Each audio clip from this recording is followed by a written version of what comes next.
Hello Zap fans, and welcome to the YouTube Zap channel. We've got a treat for you tonight. We've got last night's catcher, Garen Gledhill, last night's relief pitcher, AJ Ponciano, are going to be our broadcasters, and so I'm going to turn it over to them with tonight's starting lineups. What's up, Zap family? This is Garen Gledhill.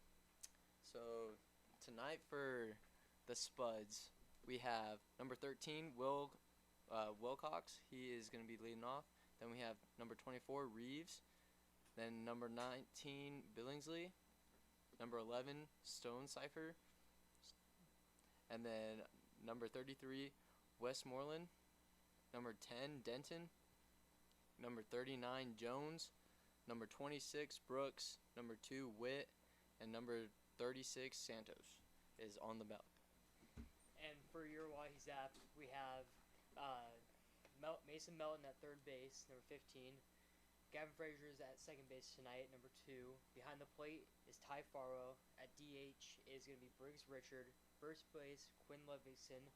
Out in left field, you're going to have Blake Imhoff.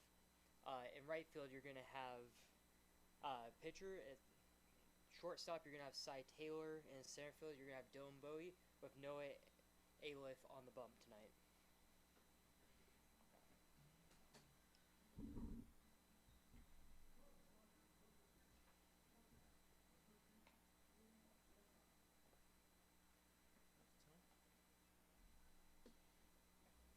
Wilcox coming to the plate.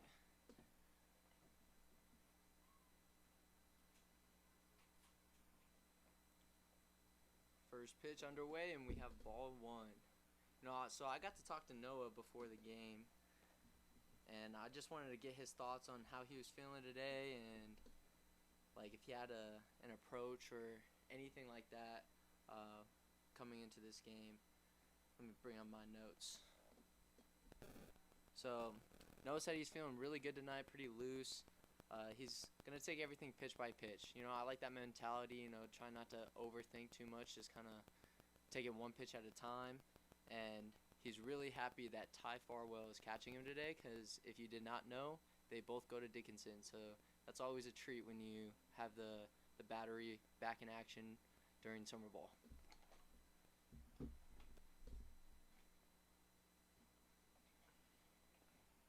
Count is 2-1, by the way. Swing and a miss.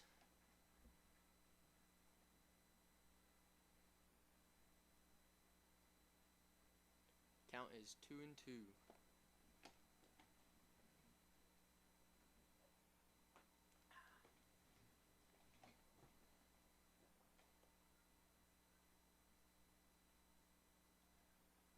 Foul ball.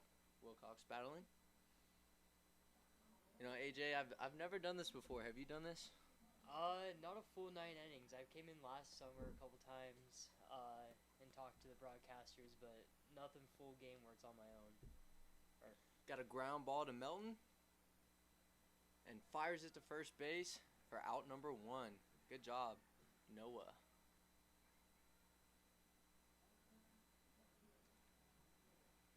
This is my first time, AJ. Never done this before. Hopefully I don't do too bad. Going plates, Casper, Spuds, legend.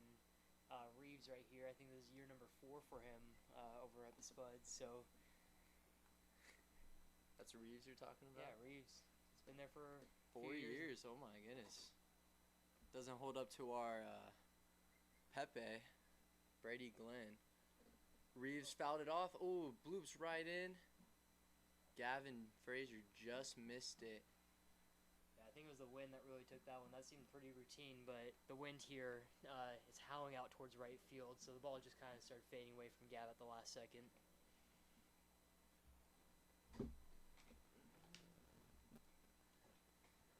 Now we got a speedy runner on first base with Reeves. I played against him the last couple of summers, and man, do you not want him on the base pass sometimes? Yeah, having that extra speed on the mount or on the base pass as a pitcher really speeds you up. So it's one of those things you gotta kind of just slow the game down yourself. Good back pick by Noah.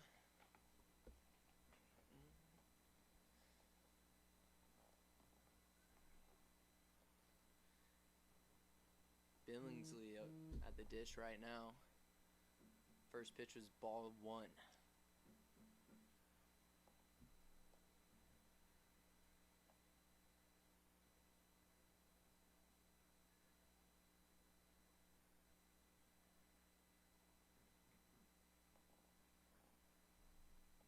Should I bring up the YouTube? You just keep talking. I'm gonna. Noah's really keeping an eye over there on Reeves right now. 1-0 pitch, tapped just foul, they say, off his foot, or maybe off the plate right there. We got 1-1 count here for Billingsley. Reeves still at first base. Noah really trying to get that double play ball right now, get himself out of a quick inning.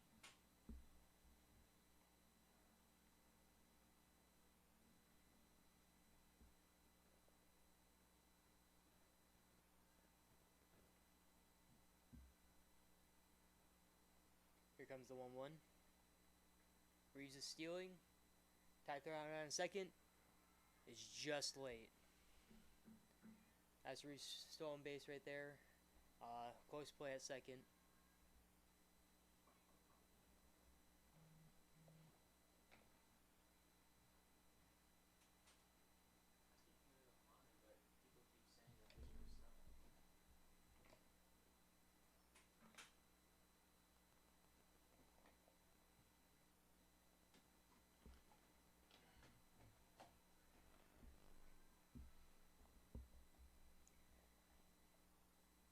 After that stolen base, Noah gets right back in the zone, makes it a 2-2 count versus Billingsley.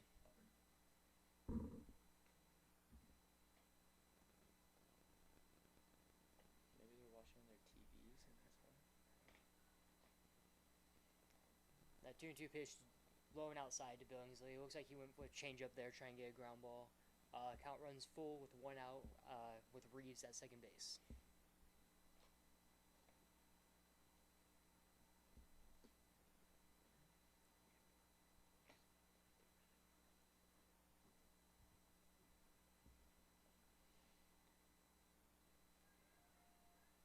And the payoff by Noah is a strikeout for Billingsley. It looks like he went to an off-speed pitch there to go get Billingsley. That is now the second out of the inning. Reeves still at second base with, I believe, last night's catcher, number 11, Stone Cipher, up to bat.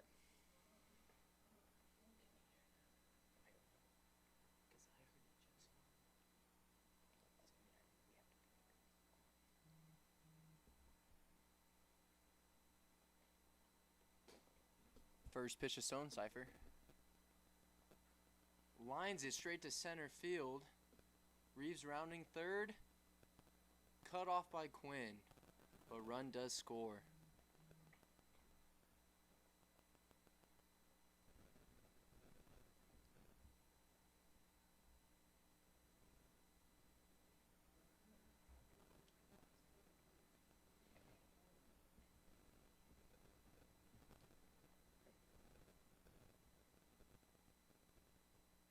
Up to bat is number 33, Westmoreland.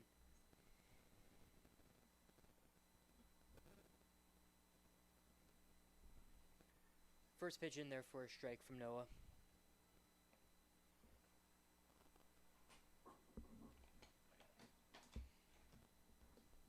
On 1 count here. Pitch is being delivered high and away from Noah.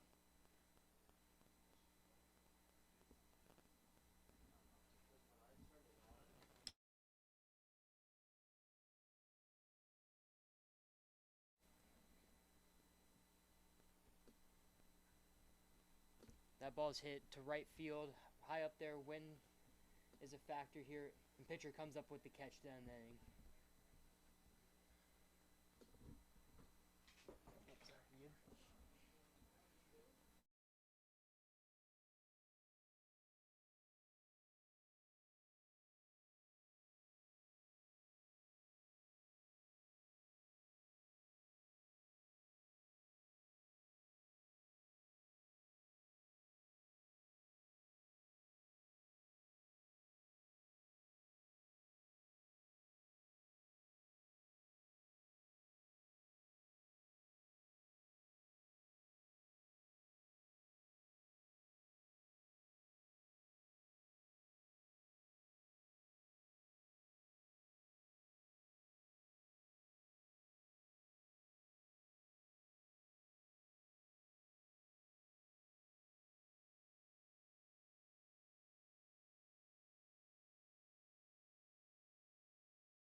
Now coming to the plate, number 15, Mason Melton.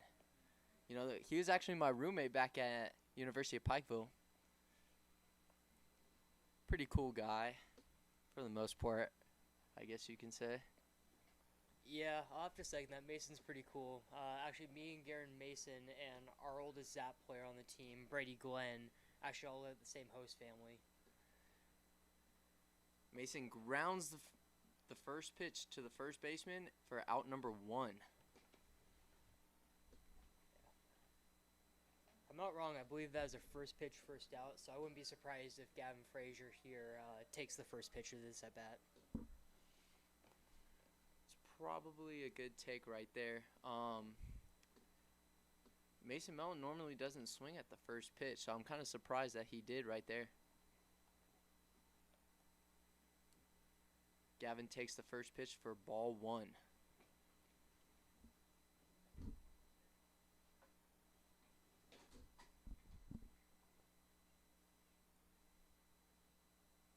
Ball number 2, 2-0 count.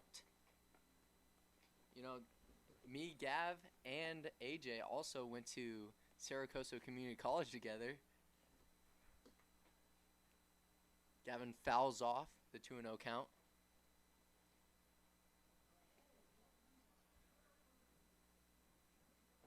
You know, Gavin is Canadian, so shout out to all my Canadians out there.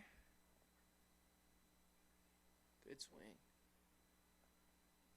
Oh. Close play at first. Great. Right there by the second baseman. Made really good sliding play to his right. That was a Wilt right there. Really good sliding play to his right. Be able to stop the ball and from the outfield and make him throw from his knees. Pretty difficult there, especially for Gavin, who is one of the quicker players that we have on this team. That's true. Yeah, good job by Wilt keeping it in front and then picking it up and just firing it over to first. First pitch to Ty, I believe, was a slider there for strike number 1. You know, I also got to talk to Ty before the game. He said he had some maple syrup before for breakfast today and said he is feeling fantastic. So hopefully he can bring that over to the game and swing it well tonight. Yeah, Garen, I'm not sure if it's true or not, but I did hear that when Canadians have maple syrup, they do get superpowers. So, you know, Ty did go hit a home run last night. I don't know if he had any maple syrup sent from back home, but, you know, right now we're 0-2. Be able to tie the game up right now. And he chops it to third base. Third baseman comes in and fires it to first to get Ty out. You know, maybe the maple syrup didn't work on that AB, but maybe it'll work next time. Yeah, you just gotta trust it. It's a process sometimes. Sometimes it doesn't work right away. So that's the end of the first inning. The score is 1-0 to the Spuds. No hits. There's no hits, no walks in that past inning for the Zap, and now we're going to the top of the second.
Welcome to the top of the second inning here. Noah is facing the beer batter right now, number 10, Denton. First pitch looks like an off-speed pitch. I believe it was a slider just a bit outside.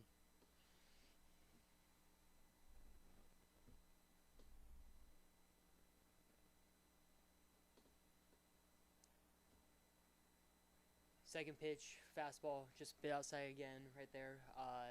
Seems like Noah's just trying to nibble at the corners right now. I think attacking middle of the zone right now. This batter, I believe, last game did struggle a little bit against us. So, as he lines the ball to center, right over to Dylan for out number 1. Ball was hit pretty darn well, but Dylan Bowie tracked that thing down. I mean, as it was right to him. I guess not really tracked down, but read it off the bat. Yeah, but even though those low line drivers with this wind, you don't really know what it could do. Could kind of take off and handcuff you on those low ones.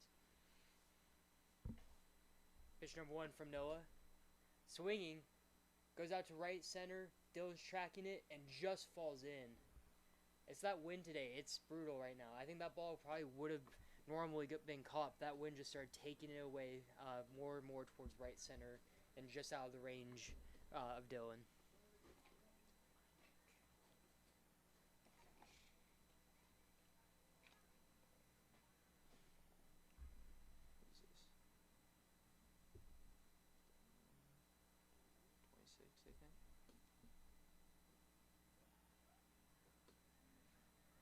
First pitch to Brooks was strike 1, swinging over the curveball. Got a runner on first.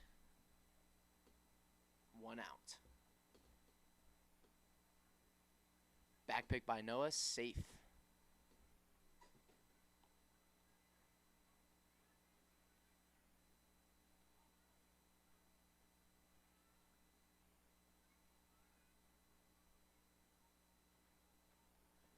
Fly ball to right field, and it drops foul. Pitcher was hustling over there, just could not get there.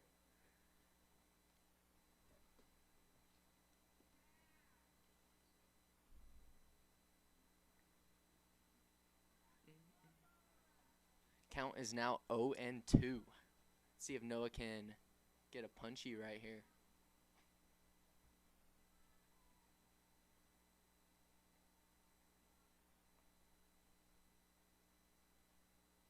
Line drive to right field. Pitcher keeps it in front and fires it in. That was a really good job firing in quick. Runner stayed at second. Now we have first and second, 1 out.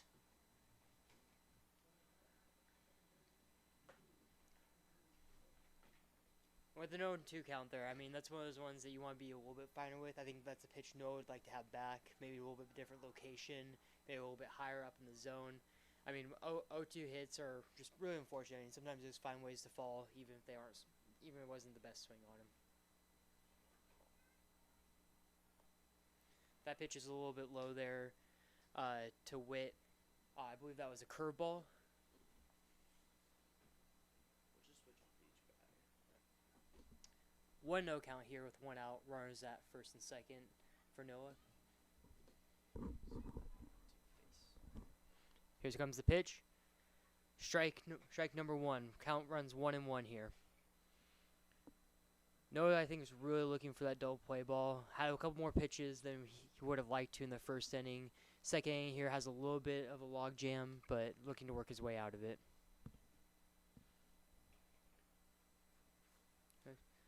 Pitch swung up the middle of the side. Side to Gavin. Gavin to Quinn. Double play to get out of the inning. Exactly what Noah was trying to get right there. 6-4-3 double play, get him out of the inning, save some pitches for next inning.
Alrighty. Now come to the dish. We got number 14, Briggs Richards.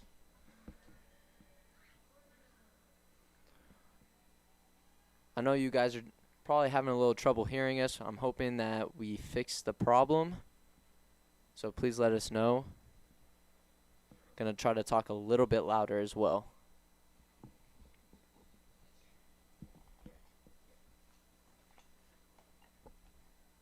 First pitch to Briggs is strike one. Looked like a fastball in the outer half.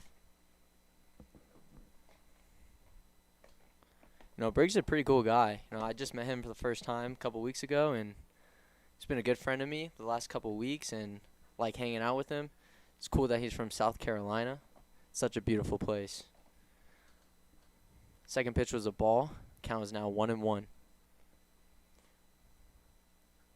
And he rips it to right field for a base hit. Atta boy Briggs. It's a hard hit line drive. Brand new bat. Got him some extra hits. Let's go. Here comes your first baseman, Quinn Ludvigson. He did want me to inform you guys that he is a big LFL when I talked to him today. Choosing Texas is his walk-up song. Big fan of L. Langley, and I can't really blame him. Great artist. Pitch number one just misses Quinn. Pass ball. Briggs goes to second, rounds it, looking in, and it looks like he'll stay at second.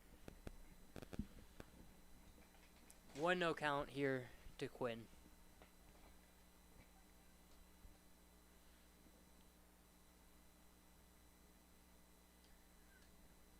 That pass ball, Briggs does advance to second. Quinn does have an RBI situation right here.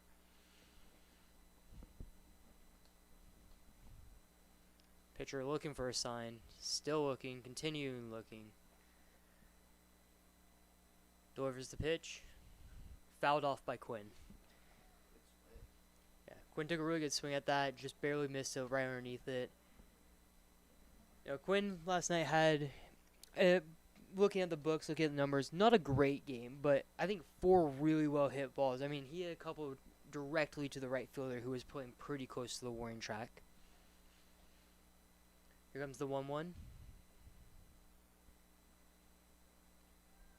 Taken at the top of the zone by Quinn. We got a 1-2 count here, no outs, runner at second. You know, to build off of what you had mentioned about Quinn about last night, you know, maybe he didn't get it done with the bat necessarily, but he did close out the game for us. And he's done that a couple times now. Really good arm. And he fouls off the 1-2 pitch to stay alive.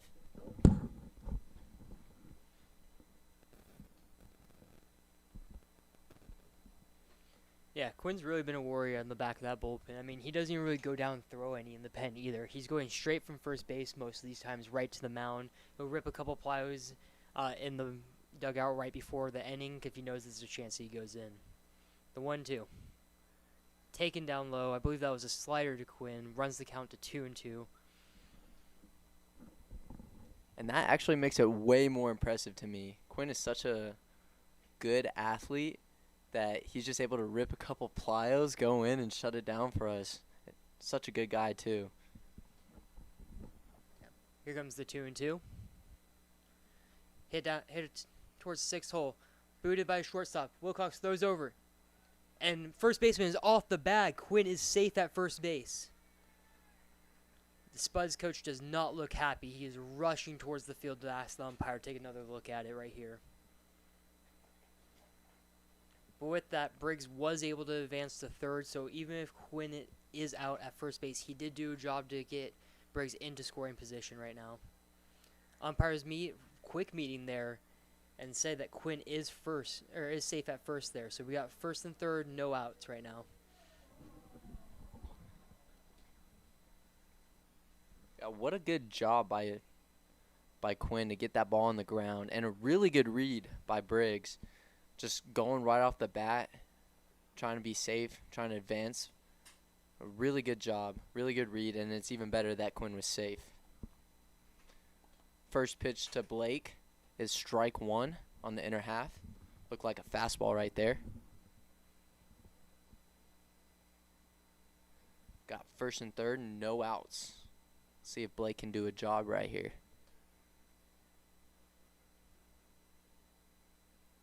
Ooh, and he takes a big swing right there. 0-2. You got it, Blake. Just take a deep breath. Try to put something in play for us.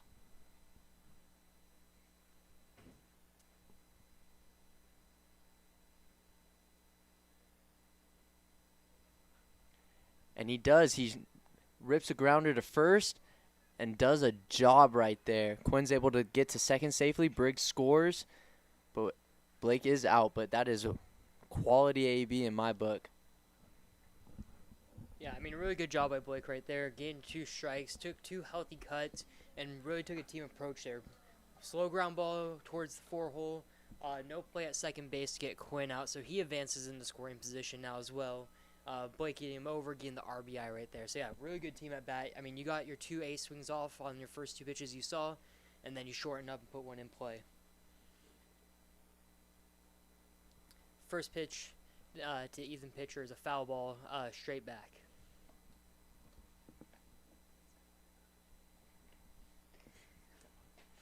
Yeah. Count is 0-1 right now.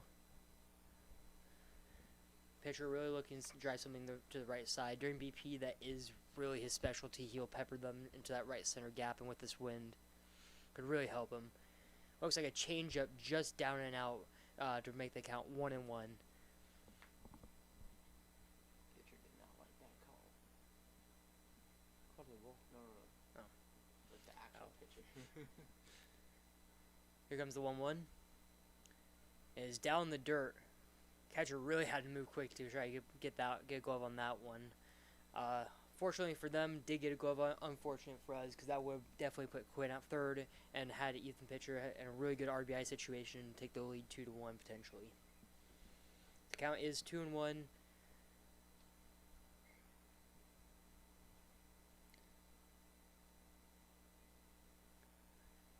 Ethan Pitcher, a little jam shot, flares into right field. A lot of spin, a lot of English on the ball. Right fielder bobbles it, but just keeps it in front of him. Ethan Pitcher with a single to right field. Quinn moves over to third, 1 out. You know, this wouldn't be surprised in this situation if they try to send Pitcher to get a throw from the catcher down second. Maybe Quinn takes home here. Yeah, well, both of them have pretty decent speed, so I would not be surprised with that at all. And like you were saying earlier about Ethan's approach, you know, he's a backside demon in BP, so I'm really happy that he was able to get that ball to right field and just got over the second baseman's head for a single. Now we have Cy Taylor up. Takes strike 1. Looked like a curveball.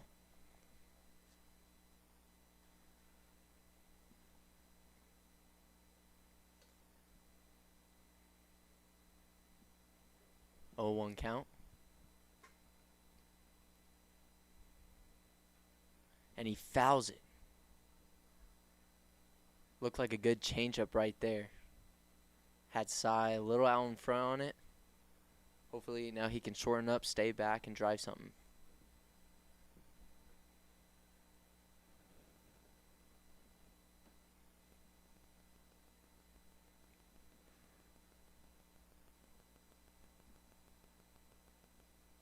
Another changeup.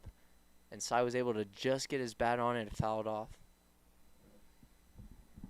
Yeah, Cy put up a good battle right now, but what's really surprising me looking at the field, especially the outfield, is the left fielder is playing essentially almost to left center. I mean, the entire left field line is completely vacant right now. You know, now that you say that, I am noticing that. And that is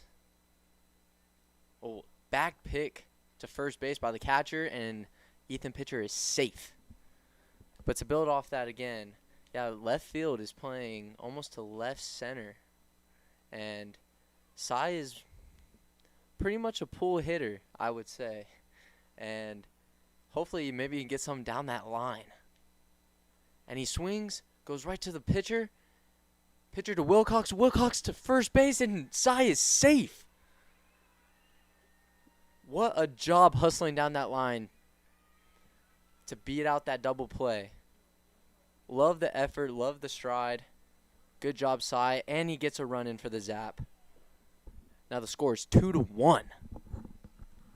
Yeah, I mean, another team at bat. I know that it could have potentially been a double play ball right there, but again, getting your good swings off until you get 2 strikes, and just battling, just putting in play. I mean, this is the ILB. I mean, anything could really happen. Anything could flip out of nowhere. I mean, just putting ball in play. Errors happen all the time. Cy Taylor's quick, able to get down the line right there.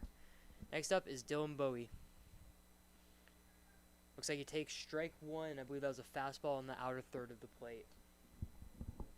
Dylan Bowie is another Canadian on the squad. And one of my R6 squad mates. You know, he got me into Rainbow a little bit, and we've been grinding that the last couple of days as he... Is that 0-2?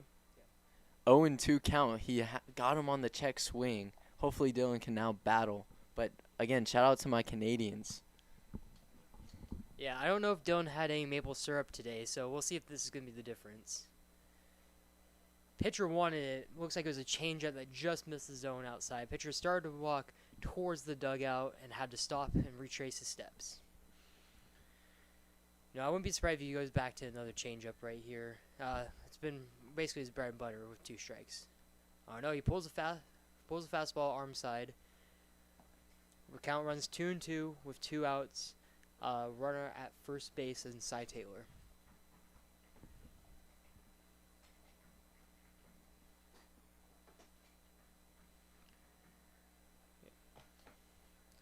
The 2-2. Fouled off by Dylan Bowie. A little confusion right there. Catcher didn't think it was fouled off when searching for it, but umpire at the plate calls it foul. Yeah, a little thing about Dylan also. I was talking to him about his batting stance. It's kind of unique. He's really short. I mean, like, he sits down and his legs really deep. And I was asking about that in the outfield during BP today. I was asking if he always like that. He said, no, like, I was just trying to be more simple. He used to be standing really tall, hands away from his body, and then he would get into the position that he starts at now. And he was like, I was getting lay on fastballs, getting jammed. And he was like, I just had to make a change, make an adjustment. So now his unique stance is just him simplifying everything. The ball is hit up to center. Dylan gets a single in the center field. Cy advances to second, and Dylan gets a single right there. I believe that is Dylan's first ILB hit of his career. You know, I think you're right, AJ. I mean, he's only been on the squad for a couple games now, and that was a rope up the middle. Great swing, and I love that you were talking about his stance. You know, he really does sit really low into those legs, gets really into them, and you know, for some people that works. That's what you need to do to feel, to get your legs activated in your swing. And now we have Mason Melton up to bat with first and second, and he takes ball 1. Looked like it was really close to that outside corner, but just a ball. Like I was saying earlier, Mason was my roommate and is my roommate here as well with Joel and Julie Peterson. Mason takes a hack. Now the count's 1-1. Joel and Julie have been awesome, by the way. Shout out to them. They are some amazing people, and they keep feeding us. And it's really hard to not gain weight while we're here because they are amazing cooks. So shout out to them, and thank you to them as well for hosting us. Count is now 1-1. And Mason swings over that changeup. That changeup's looking like it is moving today. I mean, for a left-hand pitcher and changeup, with the way the wind's blowing as well, it's going to take it a little bit more. Like, if it was a righty on the mound, you'd be throwing a lot of sliders right now. Just the way the wind's blowing and the movement of the pitch just makes it have that little extra bite to it. Mason flies it to right. Wind is a factor. Right field is backing up, tracking, and just gets it. To retire Mason. That was the 3rd out of the inning. What a great inning by the Zap. Stringing together a couple Team ABs, starting with Briggs leading us off with that single and Quinn being out for an infield single, and then who's after Quinn? And then Blake getting them in, and just Team AB after Team AB to get 2 runs in. Now the score is 2-1. Zap.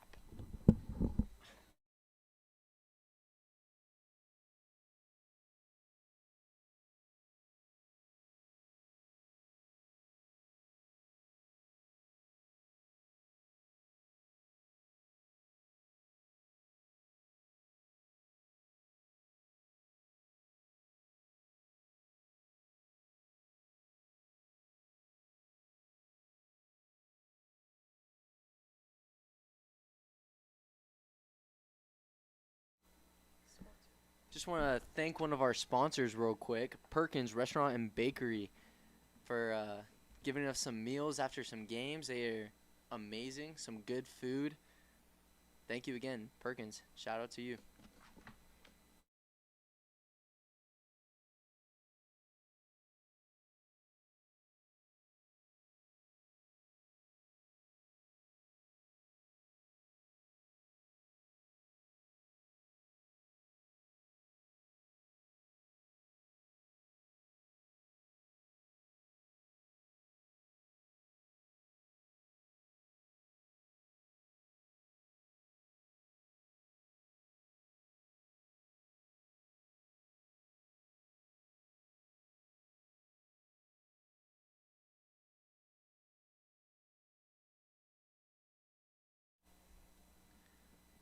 Leading off in the top of the third, Wilcox. First pitch is ball one, a little high.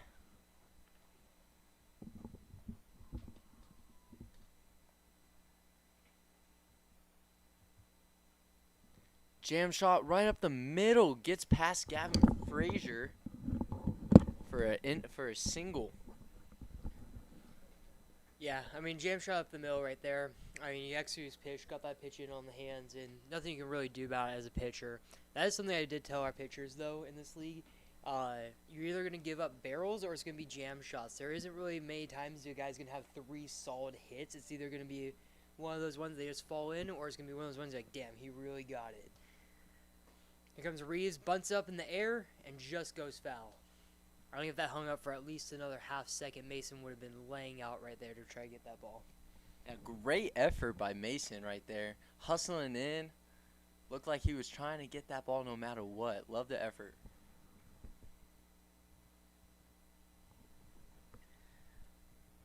Count runs 1-1 to Reeves.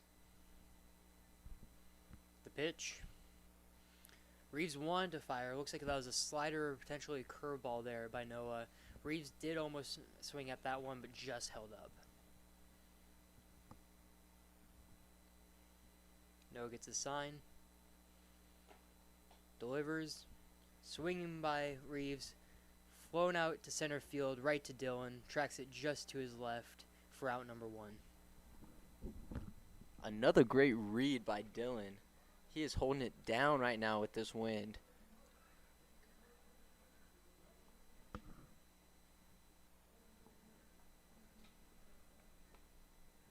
Now batting, number 19, Billingsley.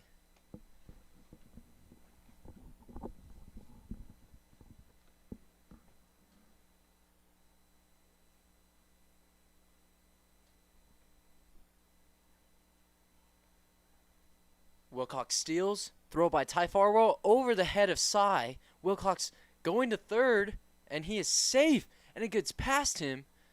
Great backup by Noah right there. Way to know where you got to be. Way to be there. Way to get that ball.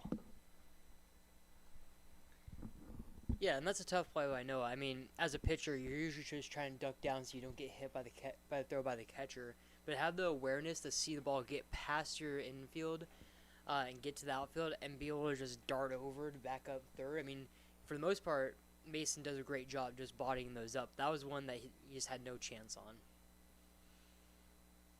Pitch to Billingsley, just misses outside. That's a run right there. I mean, if Noah isn't over there, back up that throw, I mean, there's a good chance that Wilcox is probably gonna be scoring right there. Comes the pitch. Looks like a changeup, really good. The changeup to Hunter Billingsley right there for a swing and miss. Count runs 2-1. Wilcox also had a crazy jump right there. He had a really big lead. Noah didn't seem to notice, and he just took off. Really good jump. That pitch is in the dirt for ball 3. 3-1 count.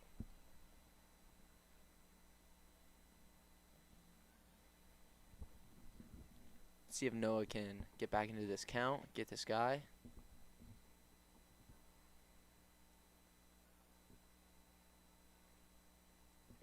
Pitch is outside for ball 4. Got runners on first and third, 1 out. See if we can get a double play to end this inning.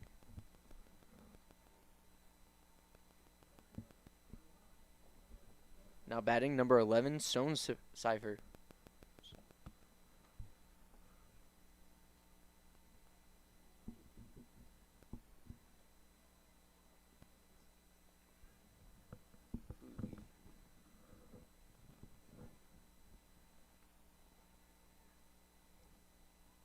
First pitch, swinging and a miss for strike one.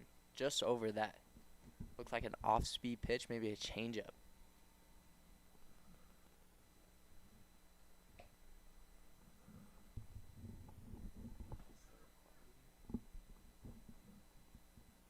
Pitch number 2, fouled off again. 0-2 count now.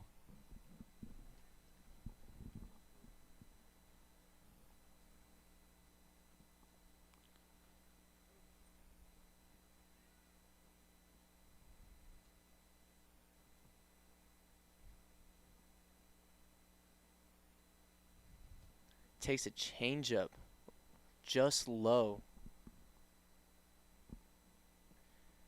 You know, AJ, I was catching yesterday, and number 11 was catching as well, and he ended up having a 2-run shot. It was a good swing. Barrels it right to Quinn, and Quinn steps on the bag for 2 outs to get out of the inning. Saves a run. What reflexes by Q right there. That was insane. Yeah, I mean, that's just one of those plays where it's just instinct, just reaction, really. I mean, you don't have any time to think. That ball's just hit to you. You're playing in on the bag like that, holding that runner on, and it's just hit at you. You kind of just throw your glove at it and hope that you at least stop it. But, yeah, Quinn snares that one, tags the bag, gets the double play, gets Noah out of that leadoff hit, and then the advancing, and Wilcox advancing over to third right there.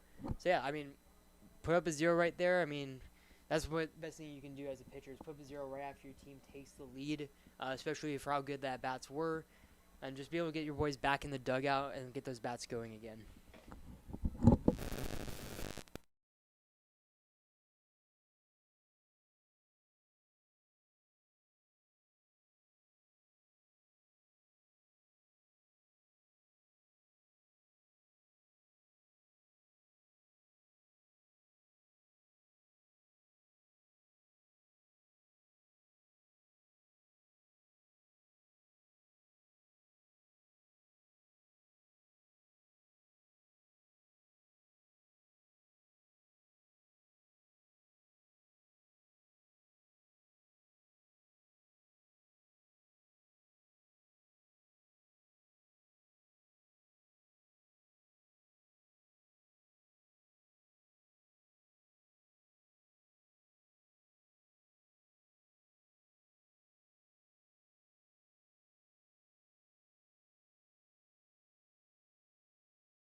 Ball in the third here.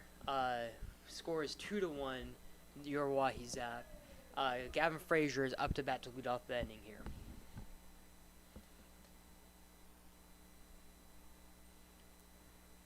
Here comes the pitch. Almost hits Gavin. I mean, Gavin, how many times has he been hit these last couple of days? I mean, he had 3 just 2 or 3 days ago now. 1 or 2 just last night. I mean, he's been getting pelted. Gavin fouls that one off for a 1-1 count. But yeah, I mean, Gavin's almost looking like this year's Nick Golden for how many times he's getting hit at the plate. I mean, I feel like Nick last year had at least 1 or 2 every game, and Gavin's right on pace with that right now.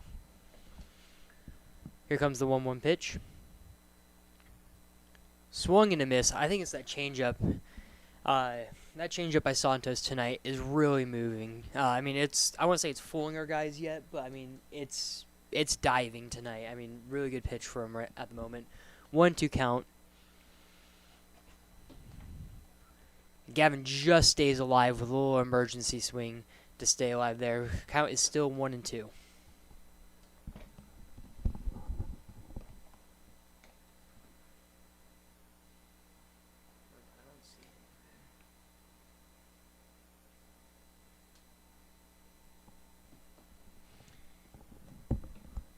Pitcher trying to get on the same page with his catcher. 1-2 count.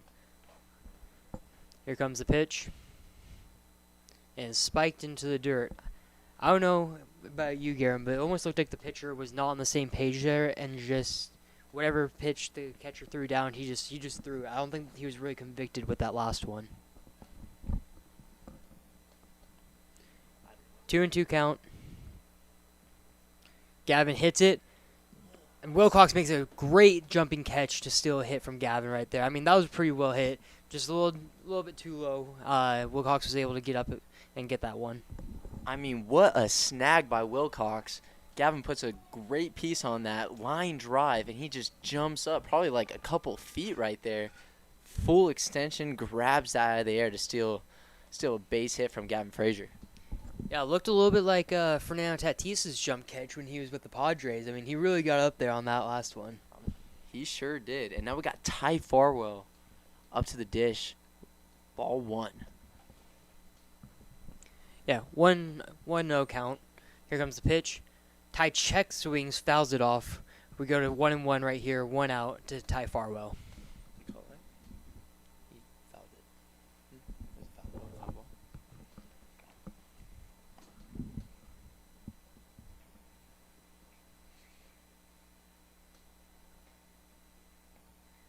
You know, one of my favorite things about Ty is his little hip shake that he does before every single pitch. Drives all of us crazy. As he grounds it to first base makes a good play, throws it to the pitcher, covering the bag for out number 2. Looked like Ty just got his hands around that baseball, didn't really stay inside of it too much. Yeah, I mean, you got to give credit to the pitcher also out there getting over. As a lefty falling off the mound the opposite way to be able to get over, and also a ball thrown behind him. I mean, you have all your momentum running towards first to try to get that out, and the ball is thrown behind you. You kind of have to stop. You got to skip over. You got to tag the bag and just barely beat Ty. Here comes the 0 pitch. High and away to Briggs Richards. Takes it for ball 1. I mean, that was a tough play, too. The first baseman kind of threw that on the run, and it was kind of behind the pitcher as well. And Santos made a really good play to not only catch that, but then get to first base before Ty. As now the count is 2-0 to Briggs. See if he can drive something here. Yeah, I mean, Briggs' BP is one of the best things to watch. I mean, he absolutely ropes balls all around the park. I mean, even with the win today, he was hitting line drives off the left field wall up towards center wall. I mean, he's spraying them all around the yard. There's some balls that he hits during BP where I think it's going to two-hop me, and it just stays on a line, and you're able to catch it. 3-0 pitch gets in there for a strike. Count is 3-1, 2 outs to Briggs Richards, looking to start a two-out rally right here.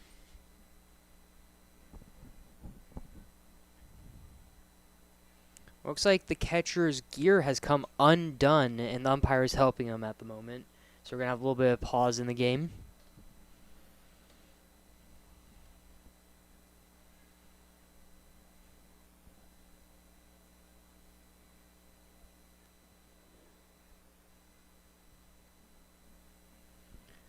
All right, catcher's gear is fixed. The 3-1 to Briggs Richard. Ball is hit towards center field, right center, floating up there. The wind did not take that one like how we've seen a couple of these other balls that were hit to the outfield. Pretty well hit, a little bit up in the air, but I think Briggs would have liked to get that a little bit more on the line. That definitely would have gone to the wall for a double, potentially even a triple there. That is the last out of the inning. Zap do not score a run. Score is 2-1 going into the top of the 4th.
We're top of the fourth right now. Noah's ready to set. Pitch delivered. Hit up the middle. Gav makes a dive towards it and just gets into center field. Great effort there by Gav. First pitch single right up the middle. Noah's definitely going to try to get another one of those because I wouldn't be surprised if we turn. Our infield has been playing great recently, especially with ground balls and turning double plays. I mean, like you mentioned earlier, some of these are bloops and some of these are just bullets off the bat, and that one was definitely hit hard. Gavin made a really good attempt to get that ball and just missed it. First pitch is a ball.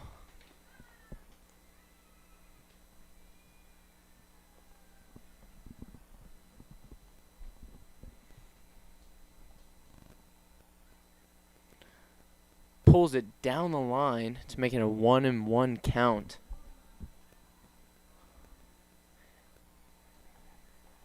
This is tonight's beer batter, by the way, Denton. He was last night's beer batter. We ended up getting him twice last night, I think. And the ball just gets away from Ty. It was a curveball. Runner advances to second. 2-1 count.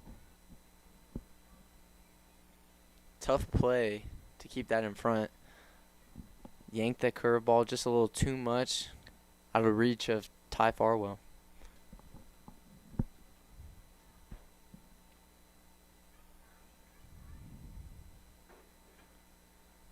Ball's ripped to Mason Melton. Mason checks the runner, throws the first out. Great job by Mason Melton right there. Able to check the runner, then fire it to Quinn right there. Keeps the runner from advancing while still getting an out. That's my U-Pike third baseman right there. Yeah, I mean, that was textbook by Melton right there. I mean, you get a ground ball right at you. You have a little bit of extra time to look back that runner, make sure he doesn't commit, and make that throw over. Jones up to the plate, number 39. Takes a slider, hits it up the middle softly. Cy Taylor on the run, makes throw, throws him out at first.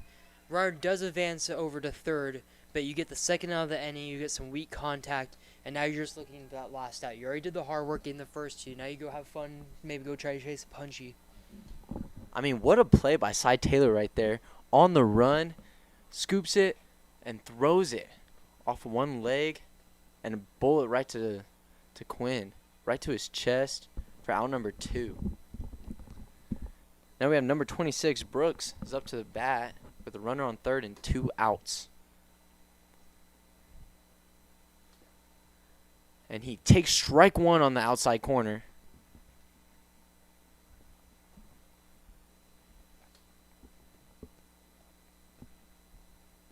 Great job by Noah to get the first pitch strike right there. And he gets it right to Mason. Mason jumps, snags it, throws it to first. What a play by Mason Melton. What an athlete. Jumping up like that, snagging the ball, and throwing a strike right to Quinn's chest. Yeah, I mean, Mason putting on an absolute clinic right now defensively at third base. I think he's trying to make up for last night where he had a couple balls just barely get by him down the third base line, where I was giving him I was telling him that he should have got those last night. He is one of my he does stay at the same host family as me, so I was giving him I was giving it to him. I was just telling him that he really needed to make those plays, and I think he's trying to make up for it tonight and show me up. You know, Mason's really hard on himself. He thinks that he can make every single play, and those were really tough plays last night that he was just missing. Not to mention that he was diving for those balls last night, just getting over his glove, and he was beating himself up. And, of course, as his teammates and as his friends, we were definitely making it a little harder on himself to forgive himself, but we all know that he puts up a clinic there at third base, and, you know, he showed it right there.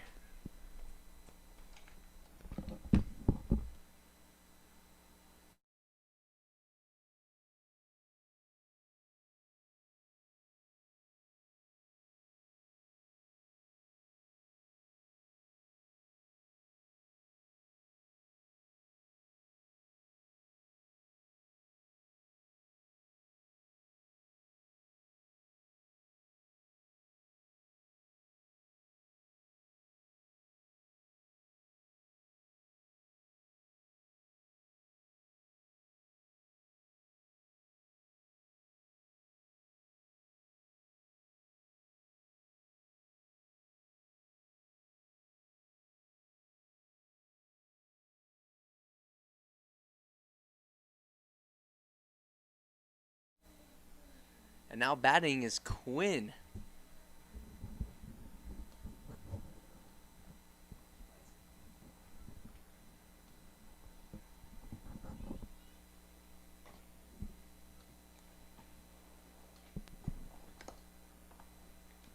First pitch to Q.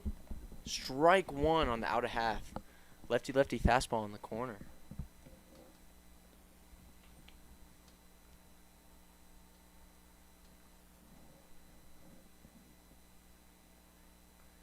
And he takes a big hack right there for strike two. Really good swing. Just looked like he was a little over the top of it for a swing and a miss. Q's got a battle here now.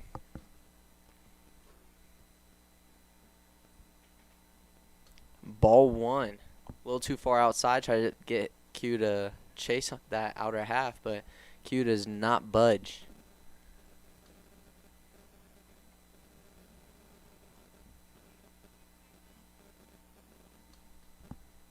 Fly ball. There's a lot of wind in the infield.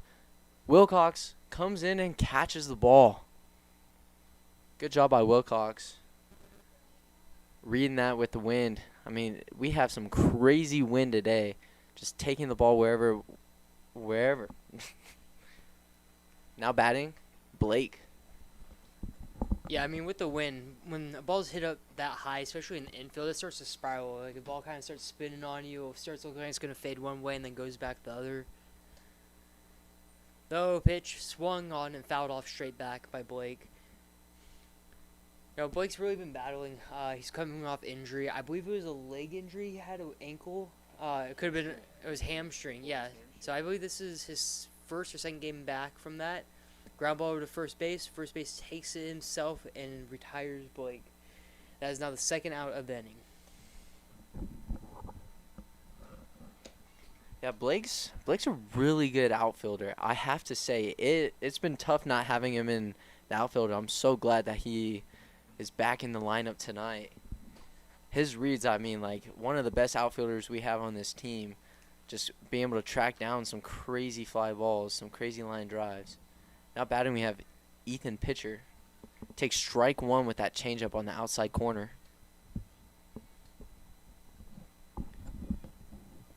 Here comes the 0-1. Swung on to right field. Ball is carrying with the wind. It is down the line. And it is fair. It hits off the ball in the right field wall. Pitcher is at second. Thinking about third. But the right fielder does a great job to get that ball back in. Does not kick off the wall that far. And Ethan Pitcher's in with a stand-up double there.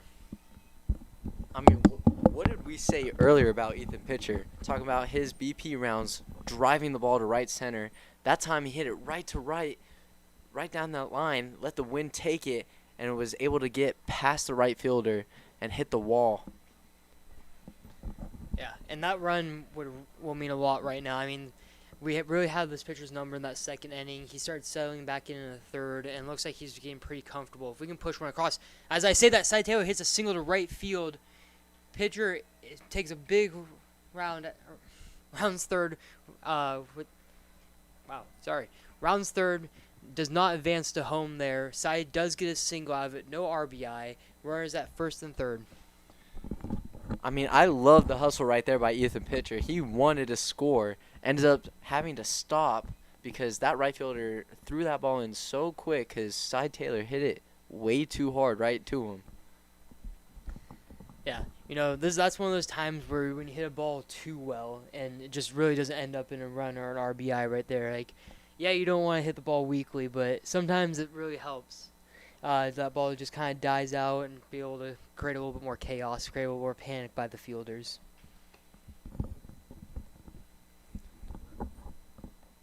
Now we got Dylan Bowie.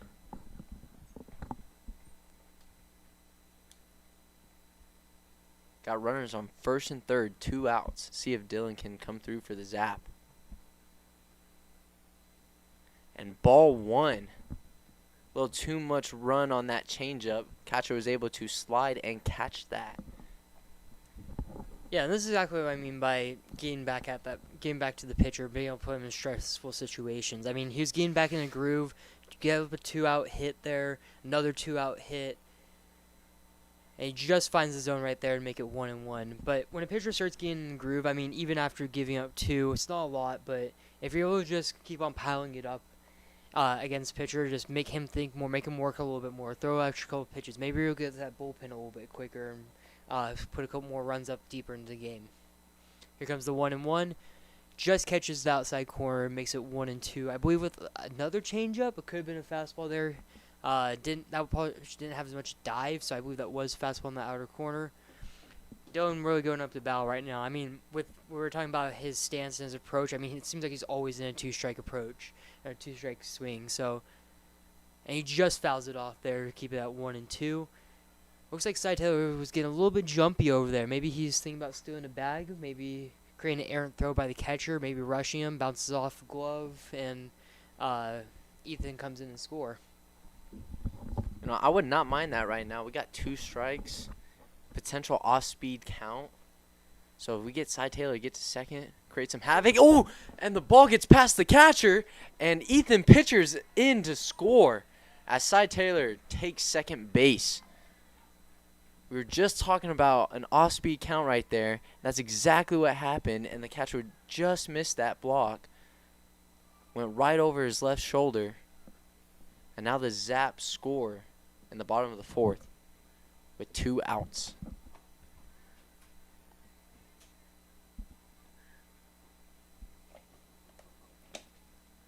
Believe it's a 2-2 count to Dylan.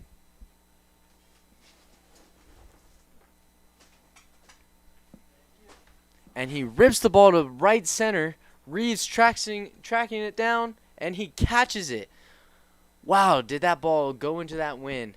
Reeves was basically in right field at that point by the time he caught that ball.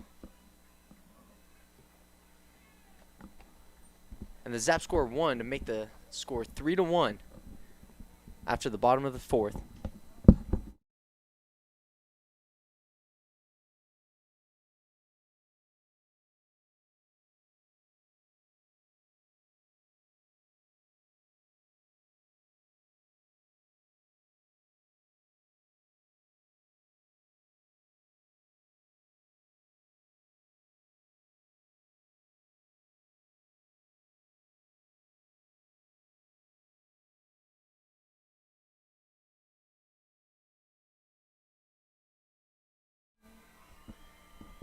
I'd like to give a thank you to one of our sponsors, the Long Branch in downtown Pier.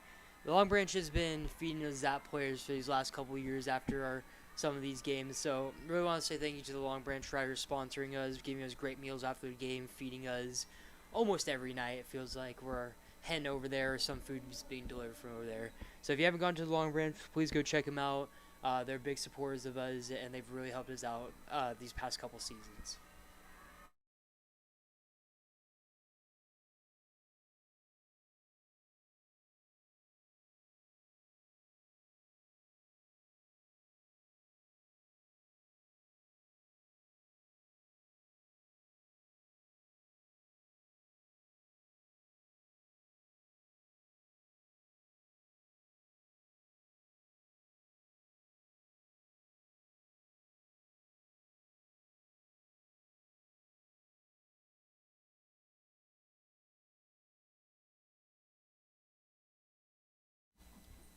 Here's the top of the 5th inning.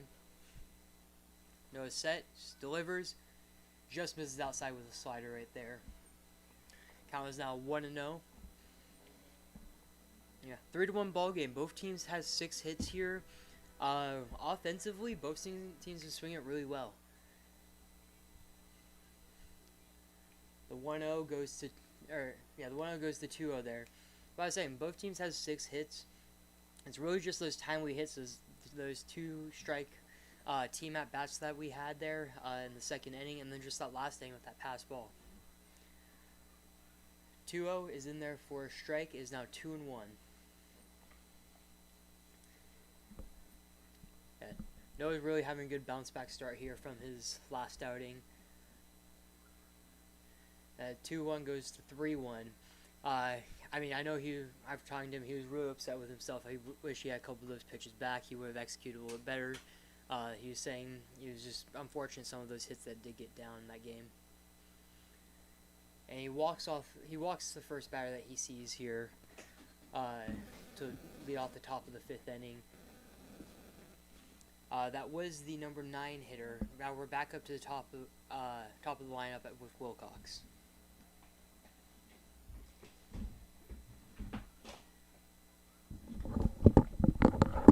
You know, Wilcox is a really good hitter. I was actually talking to our starting pitcher last night as he flies the ball to right field.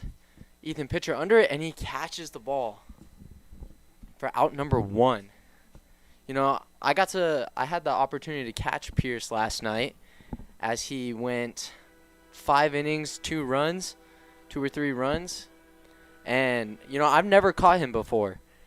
And we actually had some really good chemistry, I think. Right off the bat, he was able to locate. It seemed like he trusted my pitch calling. And he did tell me last night that Wilcox was probably the hardest guy to get out. Felt like he was always on the pitch as Reeves flies out to left. Blake coming in on the run to catch that ball for out number 2. Yeah, I mean, that was a really good catch by Blake right there. I mean, the wind really killed that ball. Like, how that was hit was probably would have been really routine to Blake there and left. That wind killed it. I mean, he had probably ran an extra 40, 50 feet in to be able to make that catch and still had to make it on the run. Still wasn't able to camp under it. So really good there by Blake. Up to bat is Hunter Billingsley for the Spuds. We got 2 outs. We're at first. Runners are stealing. Ties throw to second is just late. Great throw. Great throw by Ty. Just barely got in there. I think if that ball is maybe on the other side of the bag, there would have been a little bit closer. Maybe we've gotten the call, but Cy did have to reach back and come back and try and make that tag there. So just half a second of a difference right there. That is true. The ball was on the left side of the bag. Ty does make a good block right there. The ball beat the runner, but because it was on that right side of the bag instead of the flip. Because it was on the left side of the bag instead of the right, it seemed like the runner was able to get his hand in before Cy was able to tag him. Count is now 2-0 with 2 outs as he gets strike 1 right there. Attaboy Noah.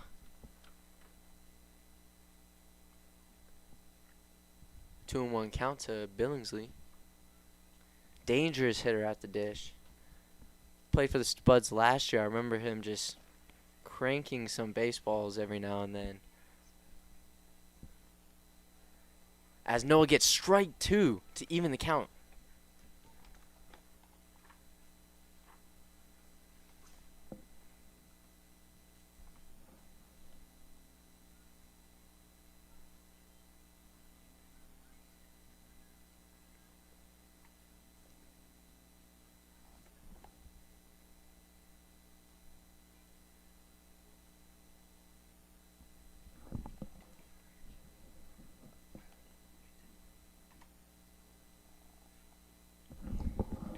Another offensive meeting timeout right here. I mean, we saw how it was last night with the offensive meeting of 2 strikes and a runner at second. I mean, if this coach is able to pull this, I'm not going to say what happened last night because I think if you tuned in, you would have saw it. But didn't turn out great for Zap after a 2-strike offensive meeting right there. So hopefully history does not repeat itself. You know, AJ doesn't want to bring it up, but I'll bring it up because I was the one catching. You know, I'm reading the guy's swing, and I decide to go curveball one more time, and it ends up going right to his barrel for a home run. As Mason gets to the ball, ground ball to Mason Melton, on the run, throws strike right to Quinn. Billingsley grounds out to end the side. So that time, that offensive timeout does not work.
Going to the bottom of the fifth. Mason Melton coming to the dish. Scores 3-1. Zap. First pitch, high inside fastball for ball one.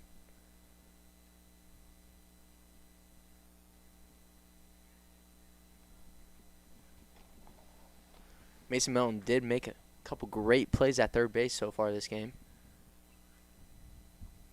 Hopefully he can put something together right now with the bat as he takes strike one on the corner. Count 1-1.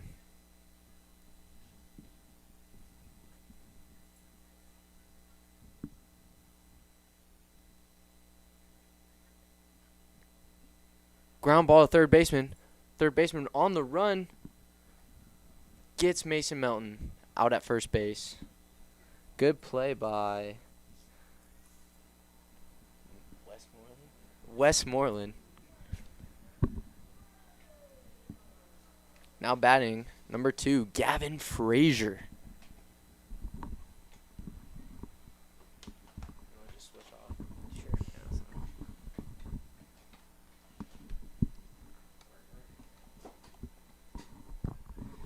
That 0-0 pitch is swung and missed. I believe that was another changeup there.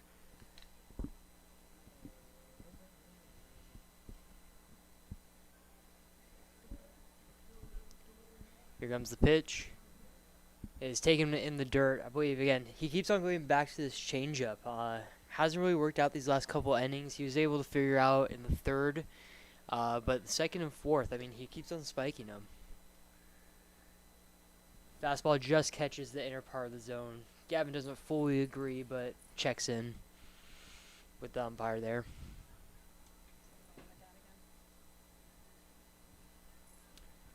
That ball's in the dirt. Count runs 3-1.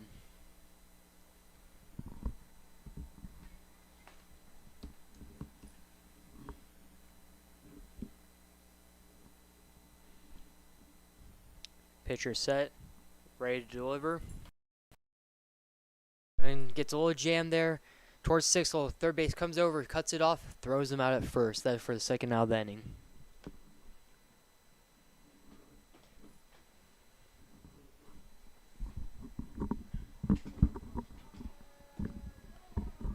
Now batting our hip-shaking Canadian, Ty Farwell. As he gets set with his signature hip shake.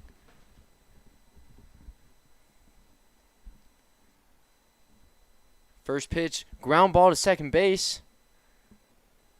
As Whitman makes the play to get out Ty Farwell.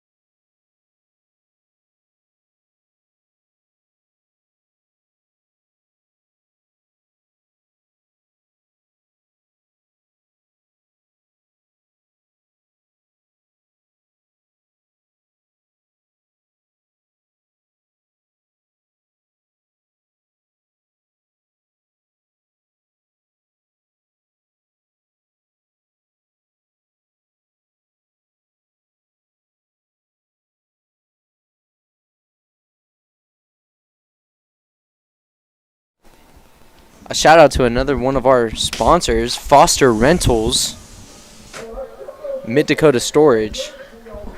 Thank you for sponsoring the Zap.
And up to bat's number 11 here.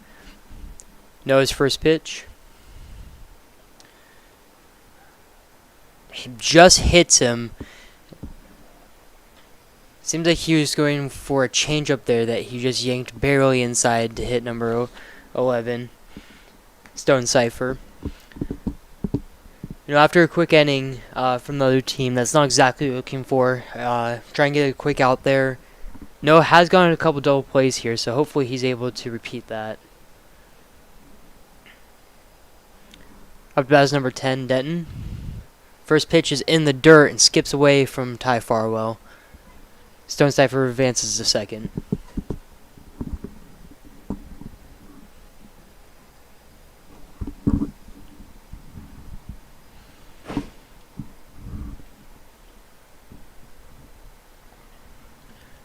Noah gets his pitch from Ty.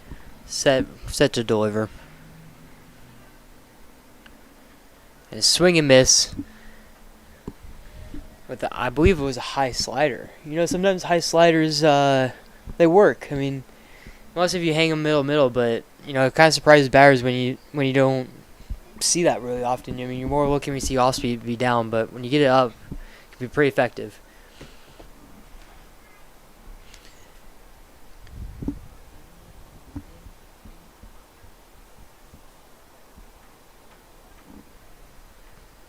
Count is now 2-1.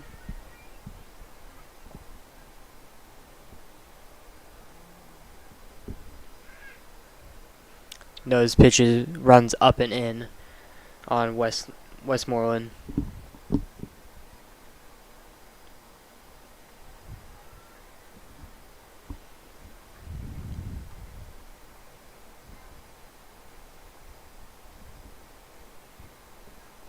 And pick off to second, just late. So Cipher able to dive back in safely there at second. Noah's trying to keep him close. Spuds are known for stealing third base. They've been able to get big leads in the last series.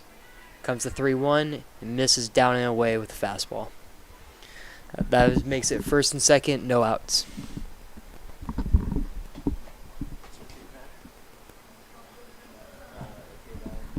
That does bring up our beer batter. Number 10, Denton. As assistant coach Aiden Johnson gets a mound meeting.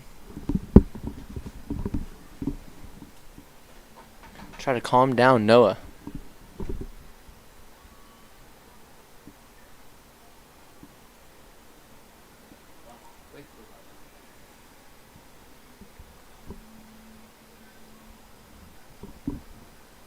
Got first and second, no outs.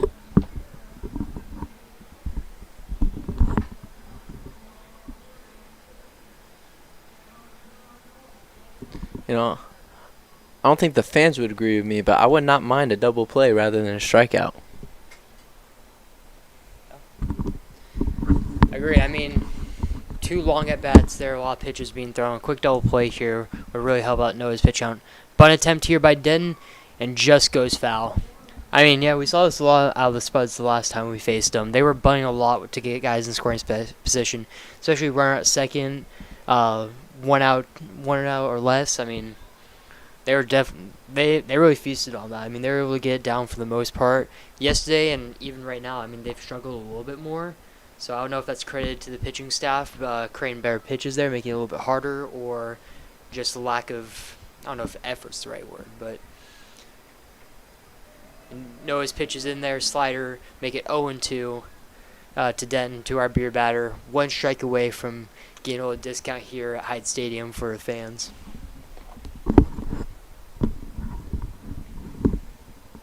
Oh, and to count to Denton. Slider. Little yanked. That's okay. It's a good miss. Good swing and miss pitch right there by Noah.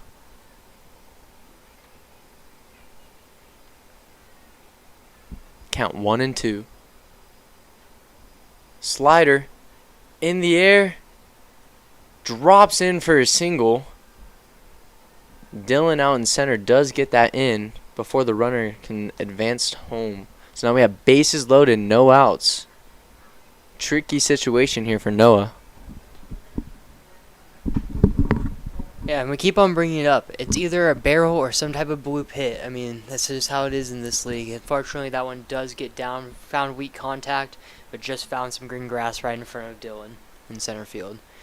I do notice that the pen is starting to warm up down the right field line for the Zap.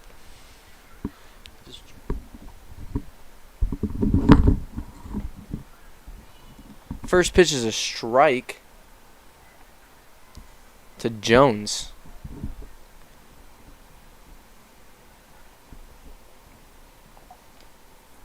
See if Noah can get out of this inning. And a swing and a miss by Jones to make it 0-2. Yeah, Noah really pulled the string on that one. I mean, got Jones fooled right there. I believe he was just trying to see a pitch up and took his A swing on, but completely swung and missed and whiffed on that one. We're 0-2 now. The pitch is balanced, but a great block by Ty Farwell to slide over to the right or left-handed batter's box to block that one. Definitely would have saved a run right there. Yeah, way to work by a Canadian backstop right there. Doing a great job to keep that ball in front.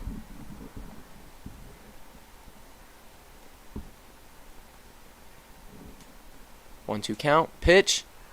Strike three, looking on the outer half of the plate as Jones is walking back to the dugout, and we have 2 outs now?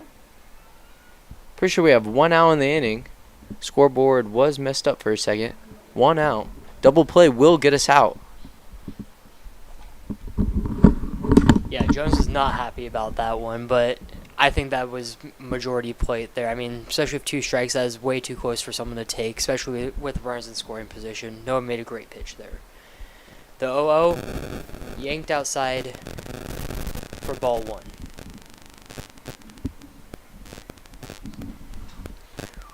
One to Brooks.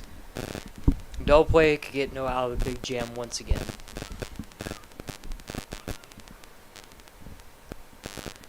And he spikes. I believe another slider gets just by Ty Farwell. Was not able to get out there for that one. And a run does come in to score to make it 3-2. Double play is out of line now, so Noah's looking for some type of weak ground ball.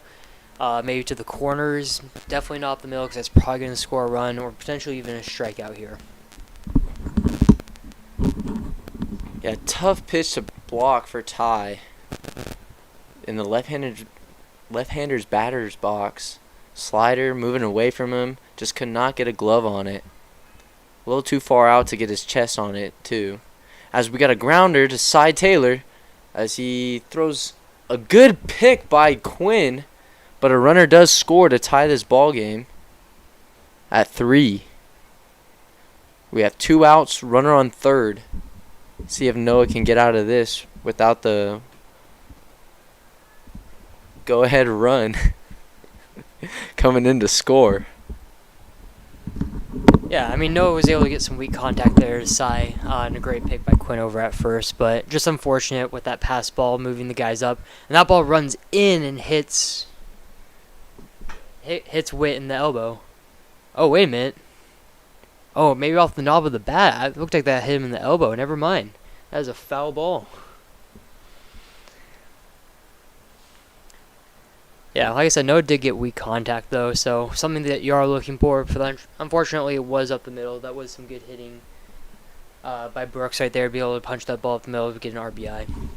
Also unfortunate that we had that wild pitch, because that would have been our ending inning double play as another wild pitch. And the runner does come to score. Just getting away from Ty Farwell.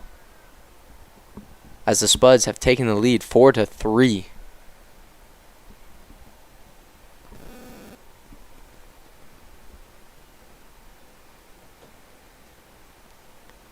do have 2 outs, so we can still get out of this inning, minimizing damage.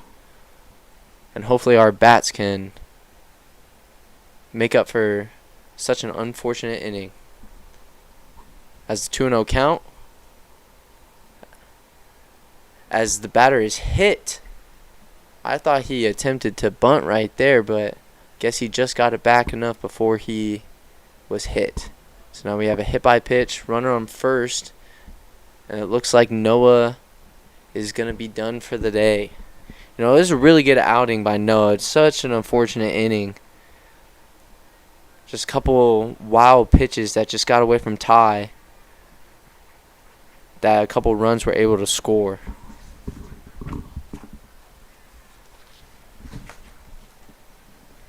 And as we bring in Trey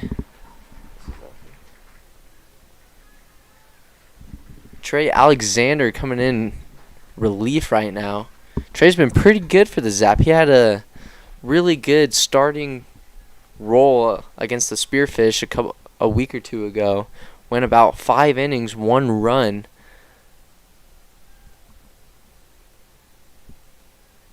As he is about to warm up now.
Up to bat is Aiden Wilcox, leadoff batter and shortstop right now.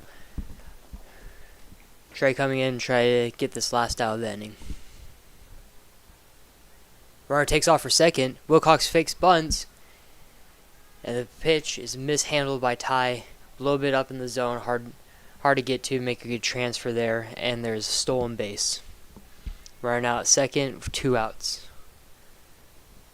1-0 count to Wilcox.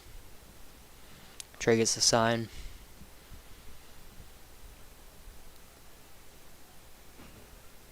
Steps off. Maybe a little miscommunication with the middle infield on Flux right there. Gets the pitch. The 1-0 offering is spiked, but dug out by Ty right there. I mean, that's a difficult one. It looked like a fastball there, and all you can really do as a catcher is just kind of throw your glove at it and hopefully that you pick it. It's not something they're expecting to be spiked right there to get your body around. Count runs 2-0.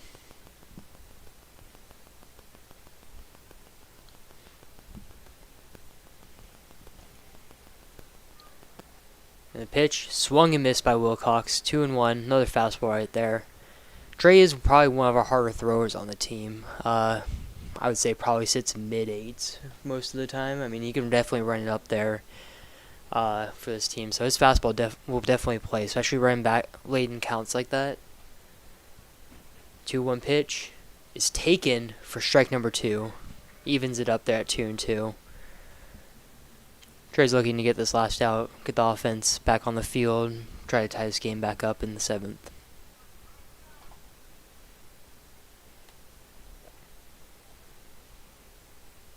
2-2 count, 2 outs. Runner creeping. Pitch delivered. Singled or hit into left field. Splits the outfielders. Run comes in the score. Wilcox going into second with a stand-up double. Pitch, I probably got a little bit too much plate. I believe that was a curveball there. I think that's one that Trey would like to have back. Be able to spike it a little bit more, keep it a little more down the zone.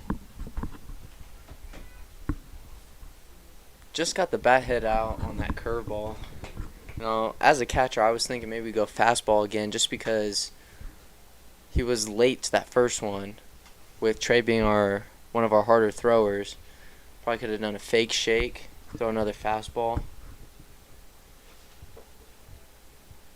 But it was a really good swing, as Reeves takes strike one on the outside corner. Good pitch from Trey. Reeves, really good hitter at the dish. Runner in scoring position with 2 outs. As the fastball misses high. Yeah, and Reeves is one of those guys that you really have to challenge. Doesn't have a lot of swing and miss stuff. You have to try to beat him with the ball in play. I mean, you're hoping that he's going to ground out right to your infielders, because he is quick enough to beat a ball that in play on like a diving play by the infield. Pitch hits off of Ty's glove, but keeps it just within distance so the runner does not advance to third. Count is now 2-1.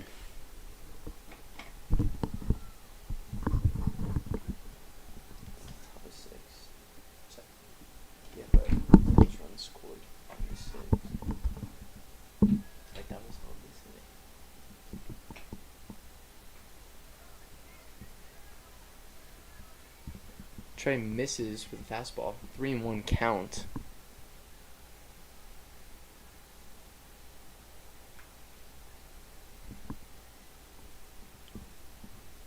Reeves takes an offensive timeout for a second. Looked like he had something in his eye. As he gets back into the box.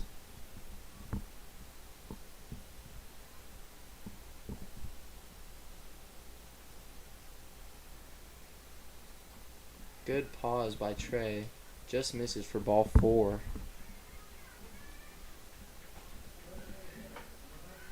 Now we have runners on first and second. 2 outs. With the 3-hole hitter, Billingsley, up to bat.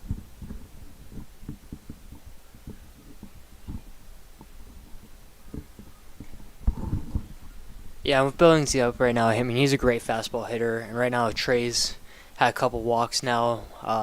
Fastball command has been his biggest thing, and don't want to leave one down the plate to this guy. Curveball, hit to Quinn, makes a little sliding play, tosses it to Trey. Trey touches first base and gets the final out of the inning. I mean, what a play by Quinn. Little slide, little turn, and flip right to Trey. Trey doing his job by getting over to first base.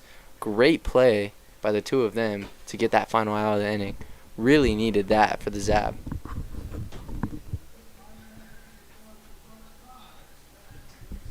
Score is now 5-3. Spuds lead it, going into the bottom of the 6th. Starting pitcher Santos goes out to the bump again for this bottom half of the inning.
Briggs leading us off this inning. Goes Briggs, Q, then Blake for the bottom of the 6th. Briggs did have that leadoff single that ended up scoring in the second inning. Hopefully he can get a start like that again.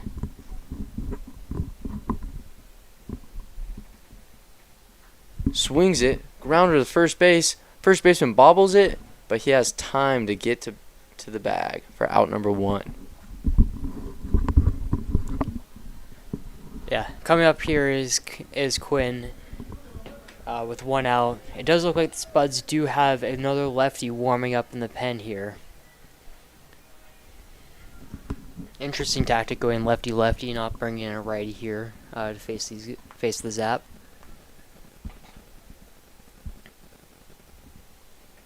First pitch just clips the top of the zone versus Q. Q asking the umpire if that's the top of the zone, was not unpleased, but wasn't happy with that call. He thinks that was a ball. Next pitch, a little bit higher. Count runs 1-1. Q looking to drive something after getting robbed from 4 barrels yesterday. Trying to get a hit here. Count goes 2-1. You know, even with all of Quinn's, I don't want to say struggles, but like hard hit balls right at people, trying outs, he is like a top 3, top 2 on the Zap and on base percentage. So even without the hits, he's getting on base and contributing. Quinn takes the 2-1, makes it 2-2 with a fastball on the inner part of the plate.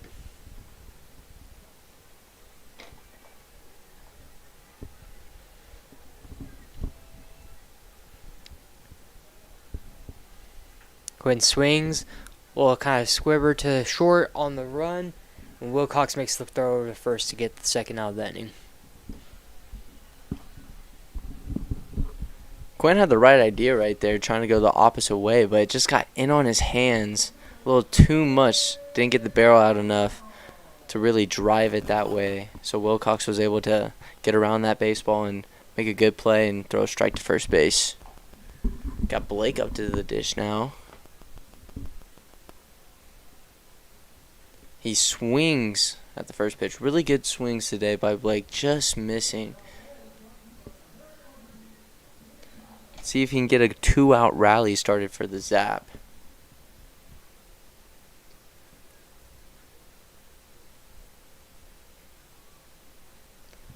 And a fastball goes right behind him. Looked like it was about to hit him for a second.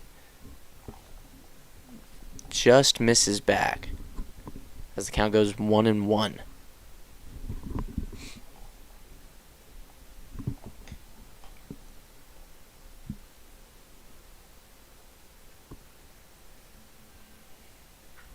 Blake swings. Ball is going foul. Does it stay in? No, it does not. It goes right over the dugout. For strike number 2. Count is now 1-2.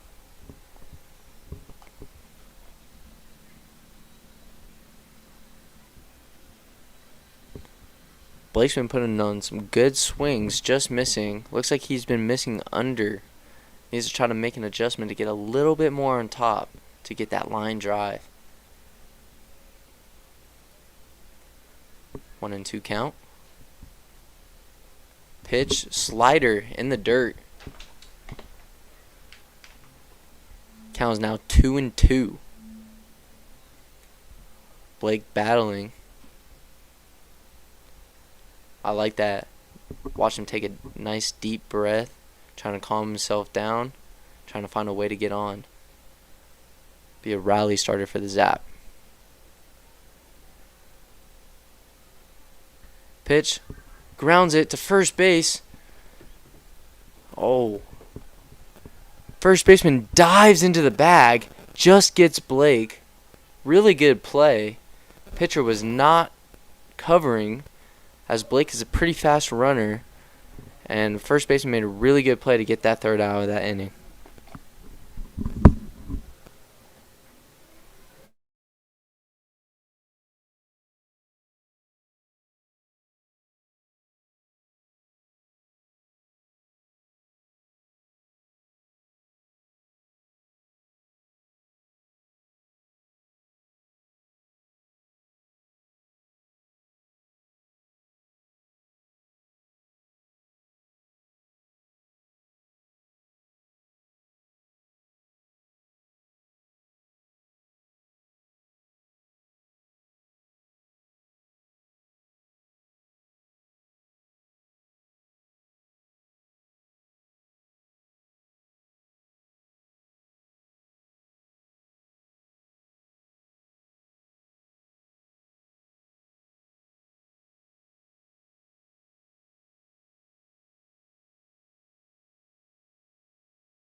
And we'd like to thank one of our Oahe Zap sponsors, the Y. The Y is probably one of the most go-to places I'd say for our team this year. I know for myself, in the mornings I'm almost there every day. I probably see at least 3 or 4 teammates there. So, I'd like to say thank you to the Y for sponsoring the Zap these last few years. And I mean, if you have a local Y, if you're in Pierre, go to the local Y. It's a great place to go to the gym. They got nice pools. I mean, really anything that you want there, they have it.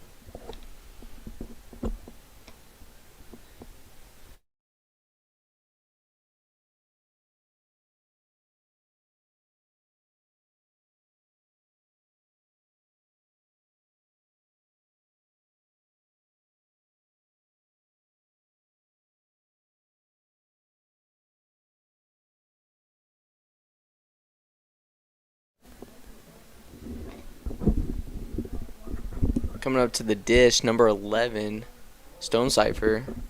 And then we got Westmoreland, and then number 10, Denton.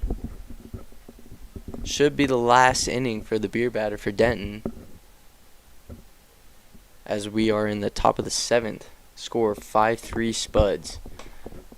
Trey with the first pitch. Curveball low in the dirt for ball 1.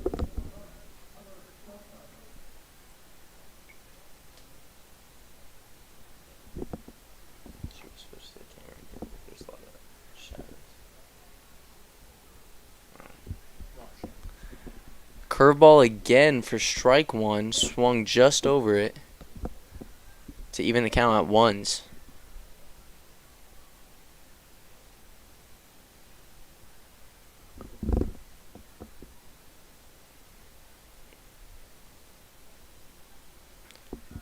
Looked like a fastball there. Swung right over that one as well to bring the count 1-2.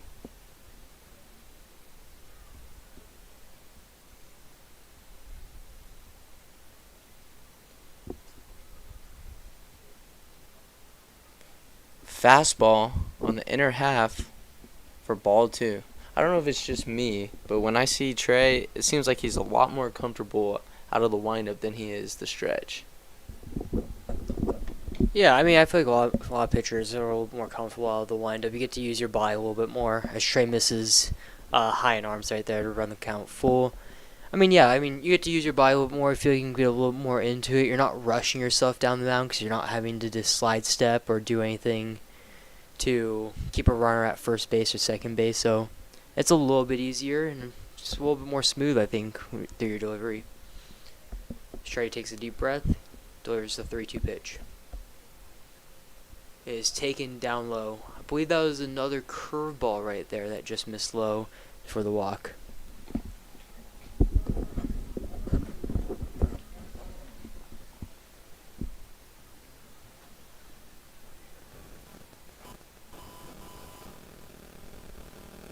Got a runner on first now and no outs.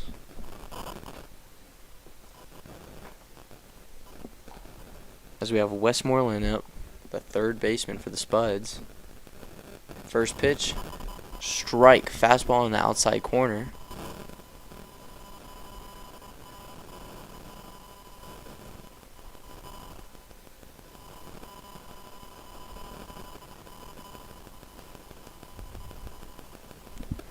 Trey steps off.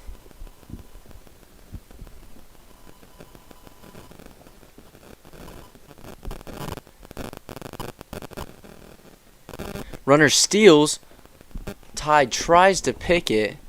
Just bounce off his glove, but he does keep it in front as the runner advances to second. Count is now even at 1-1. Good jump by Stone Cipher. A catcher with some wheels. Westmoreland shows bunt, pulls back for ball 2. Fastball high. Yeah, Stone Cipher's a catcher, but he's also playing right field today, so a little bit of reminiscence of your days, Garen, when you used to play a little bit of outfield and catch. You know, I still play the outfield.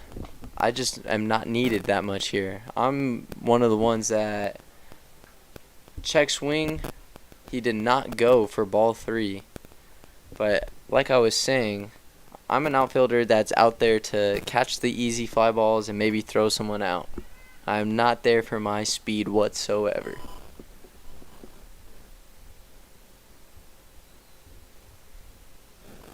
3-1 count to Westmoreland.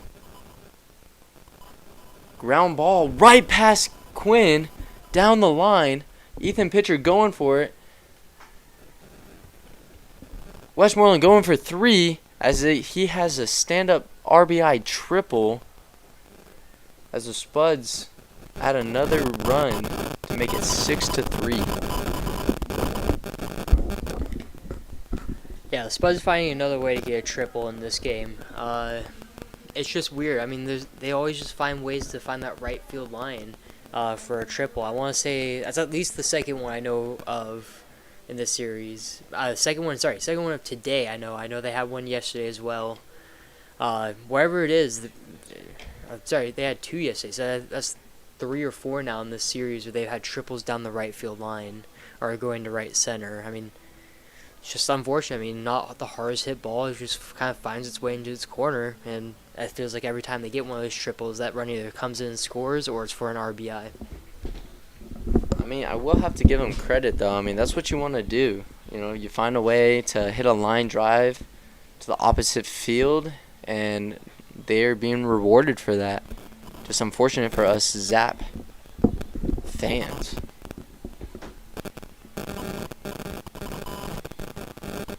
Johnson took that mountain meeting, try to calm down Trey.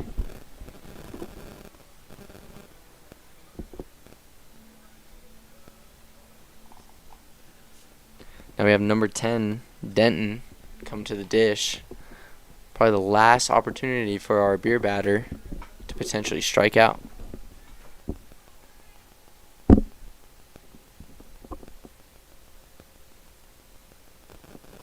First pitch is in there for strike 1.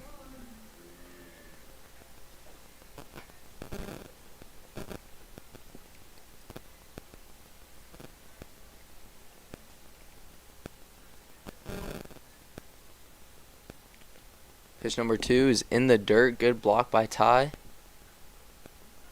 As the count is even at 1-1.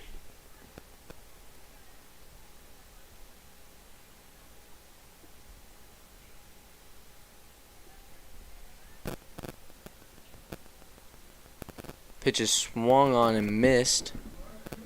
Foul ball, actually. For strike 2. Good curveball by Trey right there.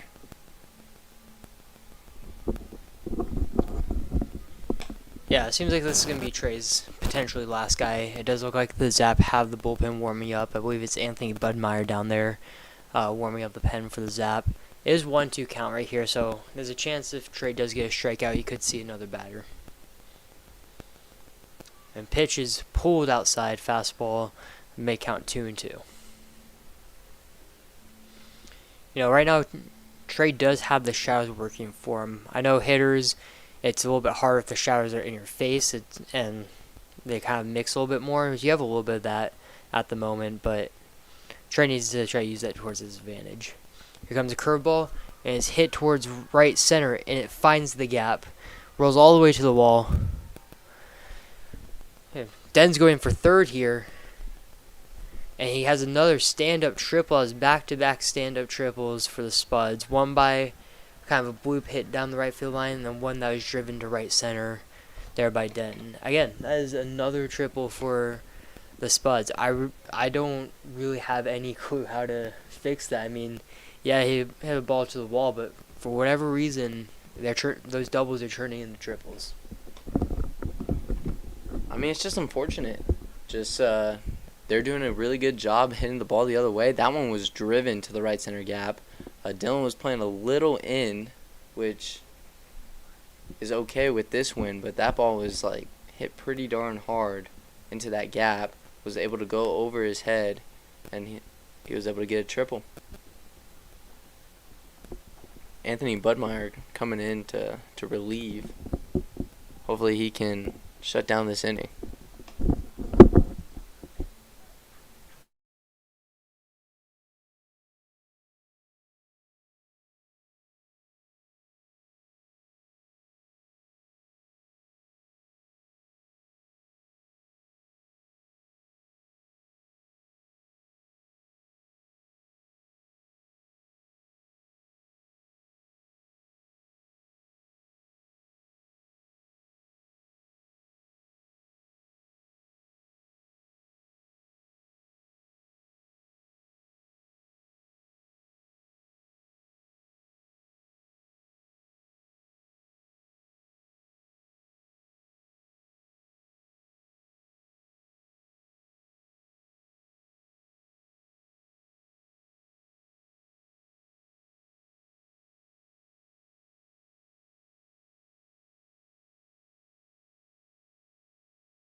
Anthony Budmeyer here taking over for Trey. You know, Trey had a lot of two-strike counts in that last one. It's just finding that right pitch with two-strike counts, a couple of two-strike hits there, some free passes that led into runs. I think that's been one of the biggest part of the Zap season has been those free bases. Anthony's first pitch is high and in to Jones here. Makes the count 1-0, runner at third base. Yeah, just very unfortunate for Trey. You know, we all know he's a great pitcher. You know, he's shown it for us in the past. He's a guy that has a lot of good stuff, as we have a swing and a miss.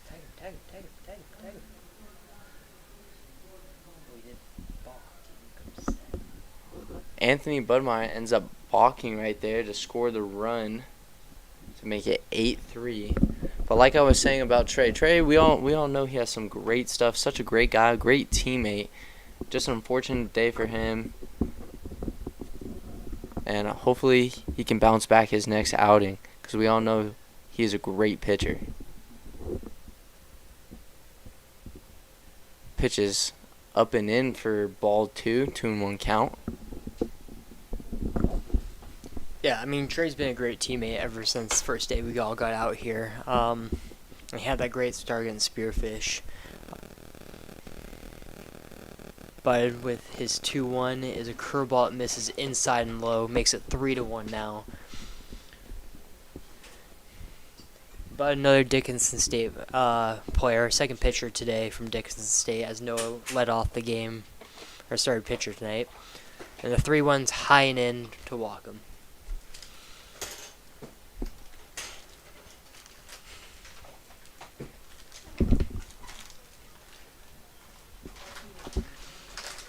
We're at first now. Bud looking to hopefully get a double play here, get 2 quick outs. Brooks is up to bat. Anthony comes set. Delivers. High and in with another fastball there. Quinn coming over to talk to Bud. Maybe we'll calm him down right now. Tell him that he's good. You know, just fill up the zones. Missing up right now, just make an adjustment. Go attack him.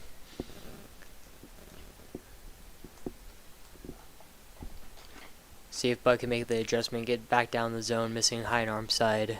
Like I said, hopefully we can get a ground ball, get a quick out, pop up. Anthony, I believe that was a splitter. Anthony just flew through in there, caught the outside part of the zone to make it 1-1.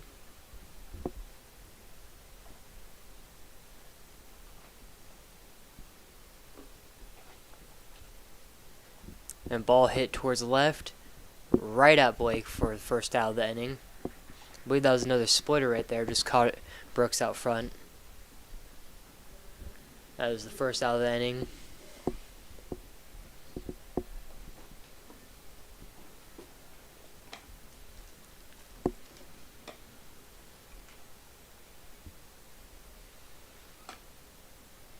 Bud sets, delivers. Fastball just missing the outside part of the zone.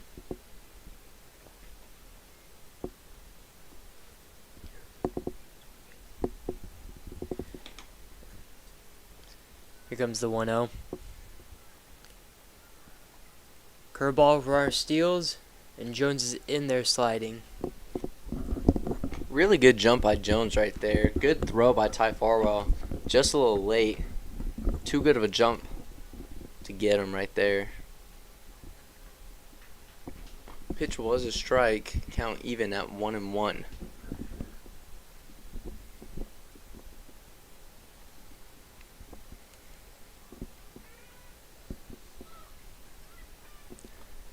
Jam shot into left field. Jones rounding third. Blake throws the ball, and Jones is safe at the plate to bring another run for the Spuds. I mean, we were just talking about the jam shot singles. Just got over the head of Cy. So unfortunate. Really good pitch by Bud. Hopefully we can get a double play to end this inning.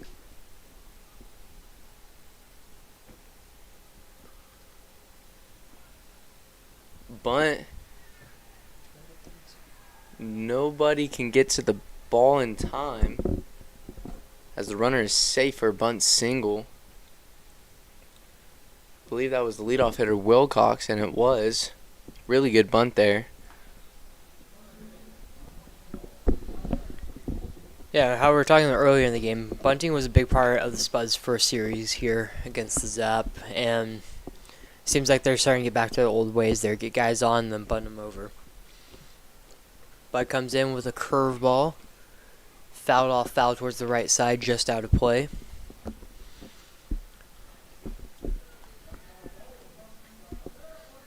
Bud Meyer has him in an 0-1 count.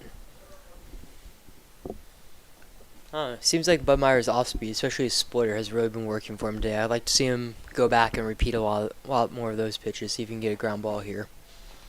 Now Ryder takes a big lead.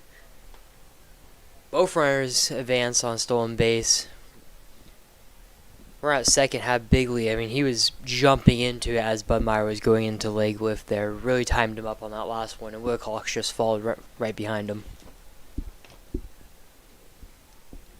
Now we're at second and third, 1-1 count, 1 out.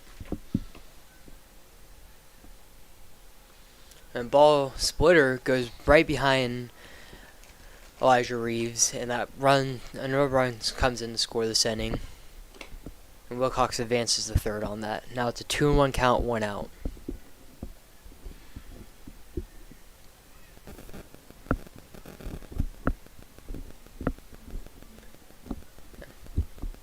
Bud's really just trying to settle in here. I mean, has had a lot of arm side misses right now, and a couple pulled misses.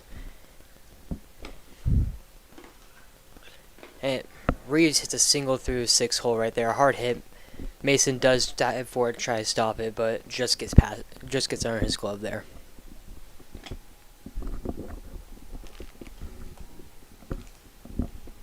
Really good swing there by Elijah Reeves. Now we got another speedy guy on first. Spuds have been doing their normal thing tonight with the stealing and the bunting.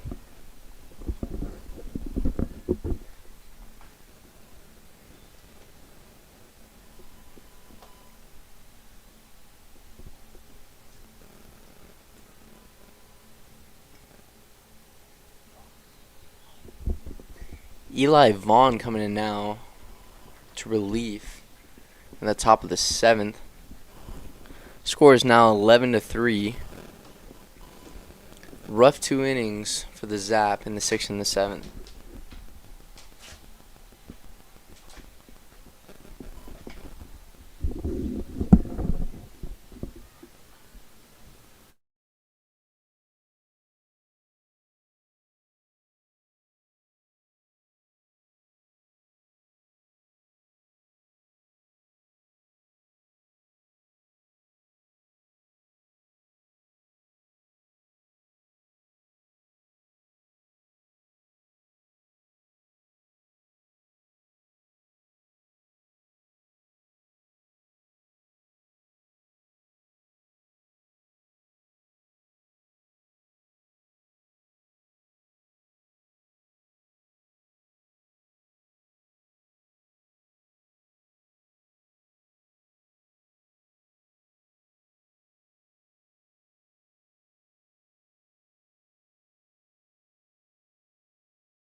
So Eli Vaughn comes in to relief for Anthony Budmeyer here, lefty.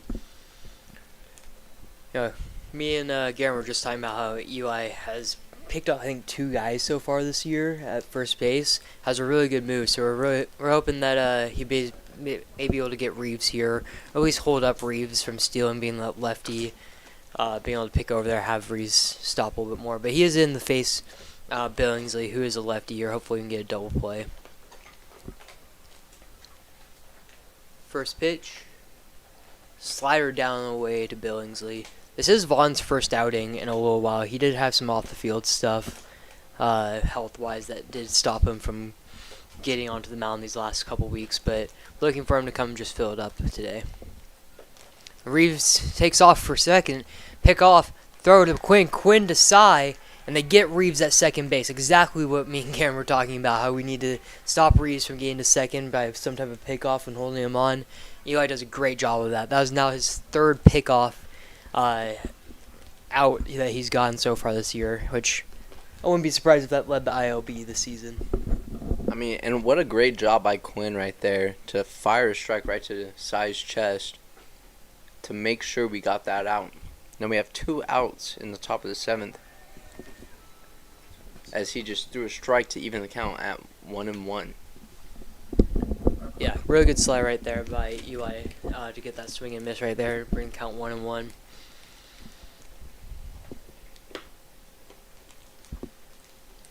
Eli with another pitch. Line drive snared by Cy for the final out of the inning. Seemed like, I think that was a fastball that got in on Billingsley and just kind of got a little jam job over to the 6th hole as Cy was able to get over there for the final out of the inning. I mean, what a great job by Eli Vaughn right there. Coming in, throwing some strikes, gets a pick off, and then gets to the guy that he's supposed to get on that left-on-left matchup.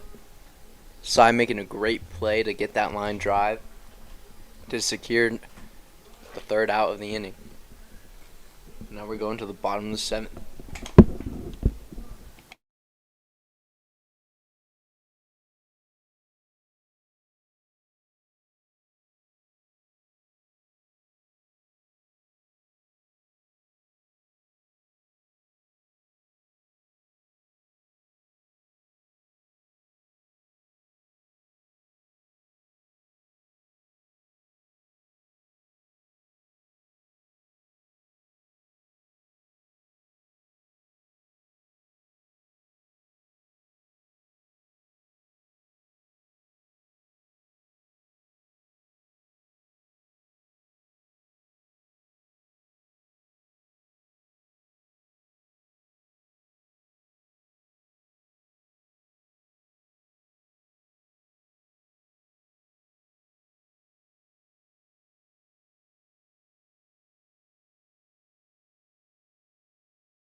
Now pitching for the Spuds, number 9, Jonathan. Do not have a last name over here. We have Ethan pitcher coming to the plate for the Zap in the bottom of the 7th. As he takes strike 1.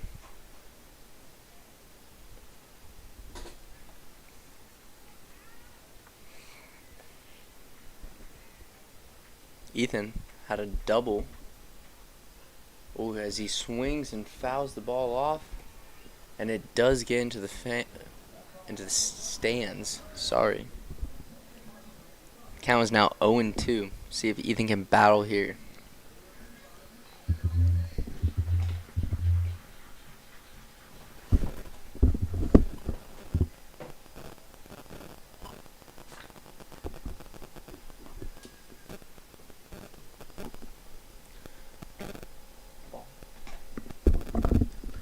Count now 1-2 to Ethan pitcher. See if Ethan can triple up on the hits to right field today.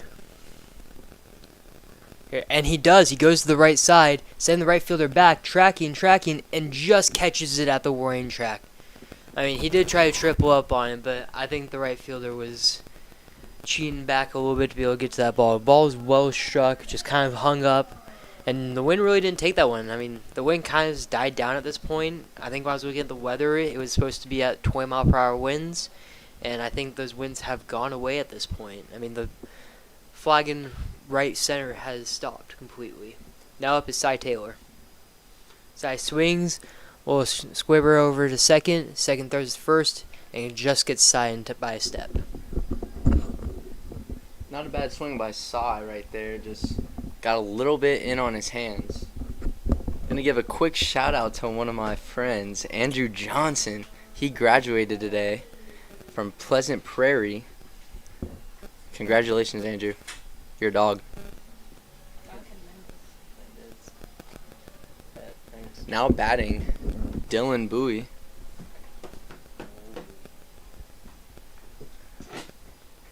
As he takes ball one. Yeah, he took the inside fastball, and I think Dylan's frustrated himself on that one. I think he believes he could have got hit by it without and got the free bag. He had a little shake of the head towards it or after that pitch. And he takes strike one to make it 1-1.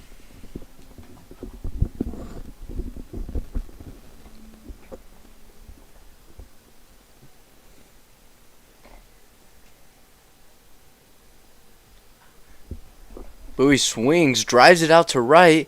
Right fielder goes back and catches it almost right on the warning track. Great read by the right fielder. Great swing by Dylan. Just unfortunate that the right fielder made a good play.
Eli Vaughn goes back on the bump in the top of the 8th for the Zap.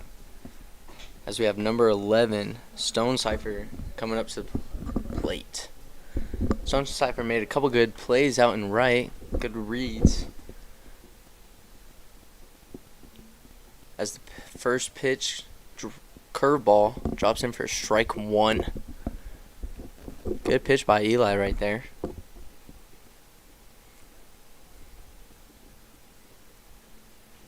Another curveball, swing and a miss for strike two. Another great pitch by Eli. You know, Eli's looking like his first outing self. You know, he kind of struggled the next two, but he was having some health issues, and I'm glad that he's doing so much better because he is a dog on the mound. Another curveball for ball one. Yeah, and Eli's a passionate pitcher. I mean, you saw him on that last pitch. He was looking for a swing and miss there. And no one there hits that swing and miss for a strikeout that he was looking for. As out number one of the inning, Stone Cipher goes down swinging.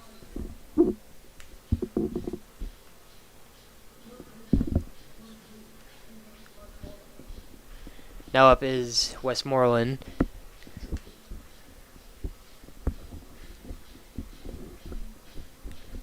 Eli looking for quick innings, try to get the guys back in the dugout, get the offense going, hopefully, in these last couple innings. First pitch slider or curveball in there for strike number 1. Seems like Eli's really relying on that curveball right now. I mean, it's moving a good amount, so I don't see why to go away from it. Eli is what you would say as a junk ball pitcher anyways. Not a crazy amount of velo, but he does locate pretty darn well, and he has a lot of movement on all of his pitches. As we get ball 1, just missed outside the plate. Looked like a changeup. There's another changeup, swinging and missing right there. Big swing and miss by Westmoreland, and a big miss right there. I mean, there is a reason why I call them crafty lefties. I mean, there's ways for lefties to get in the game even if they aren't a big velo guy. I mean, Eli can still run it up to the low 8s, but it's one of those things that he just has to work with stuff. Gab makes a sliding play towards up center, and Quinn picks that first. What a great play by his. What a play by Gavin Frazier. That is my second baseman right there. I have been playing with Gavin for a couple years now, and let me tell you, one of my favorite players to see in that middle infield. Won a gold glove with me when we were at Saracoso, second team all conference. Just a dog that you always want to have there.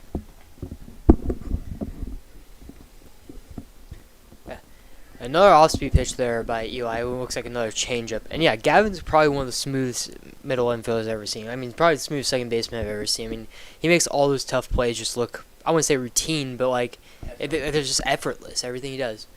Eli comes in with a slider now here to make it 0-2. You know, Eli's really attacking right now. It seems like he's really getting into that rhythm. You can see how he's kind of walking around the mound, kind of holding himself. He's not really backing away from these guys. He's looking for contact. He's filling the zone up. I mean, that's back-to-back batters now where he's gotten them to 2 strikes on the first 2 pitches. Eli gets the strikeout, fired up now, talking a little bit back to our dugout, trying to get the boys hyped up. What a great pitch by Eli Vaughn right there to get the swing and the miss for strike 3.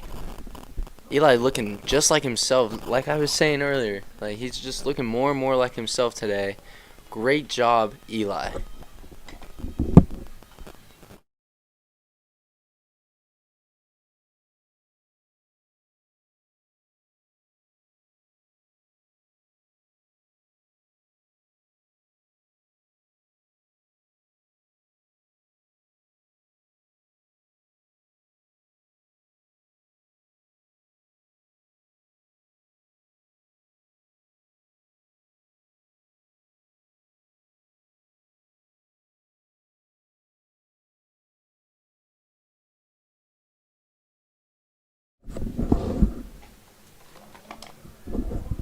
Gonna shout out our Bolt buddies here real quick.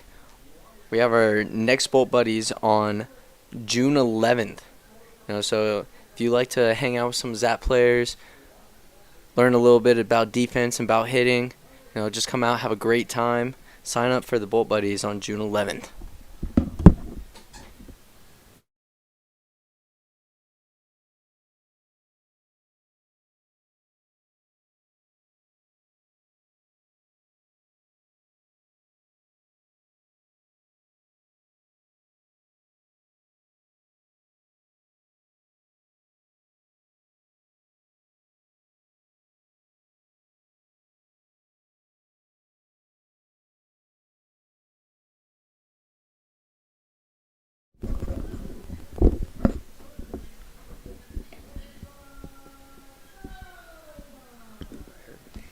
So lead off the bottom of the 8th inning, we have top of our lineup, Mason Melton here.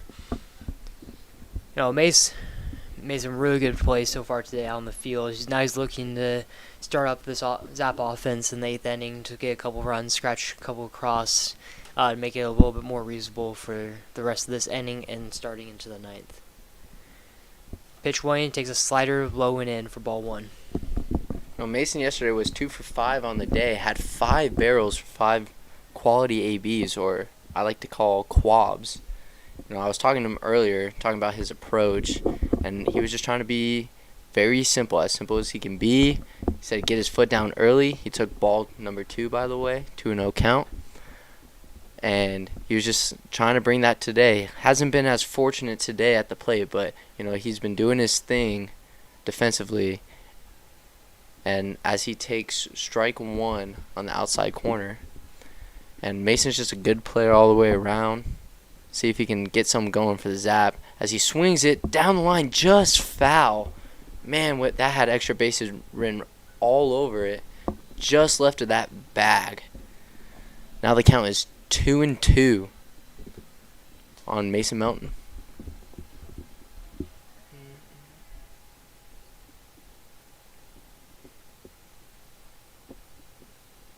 And he swings at a curveball in the dirt for out number 1. Catcher, good block. Throws a strike right to the first baseman.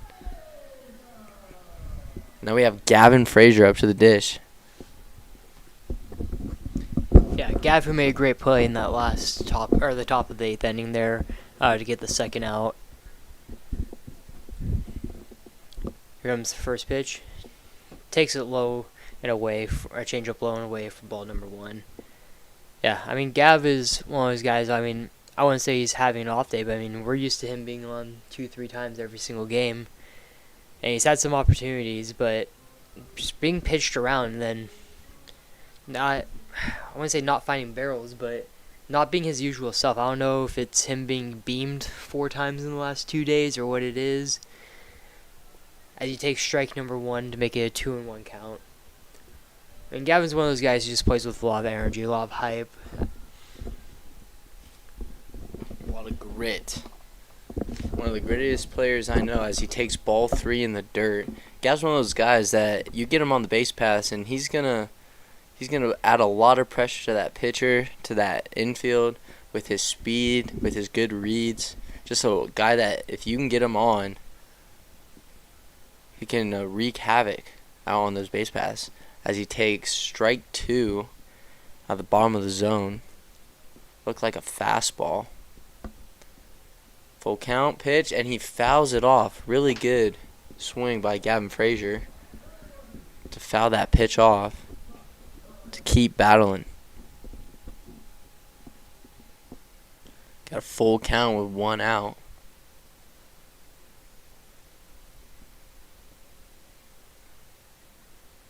As he swings and gets a base hit right up the middle. We were just talking about Gavin and his swing and getting on base, and that's what he does. He just gets on base for his team. And now hopefully we can add some pressure to the Spuds defense, try to get him in. As Ty Farwell, his hip shaking self, comes to the dish.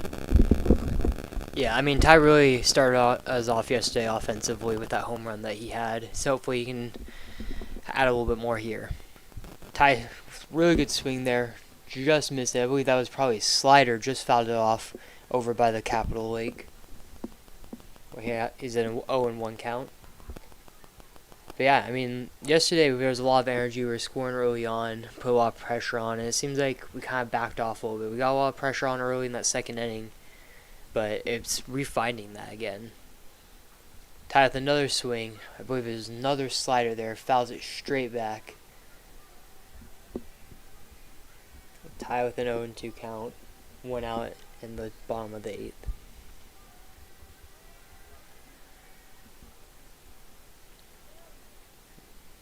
Ty choking up, looking to just put something in play here. Gets a slider away, takes it for ball 1. 1-2 count to Ty.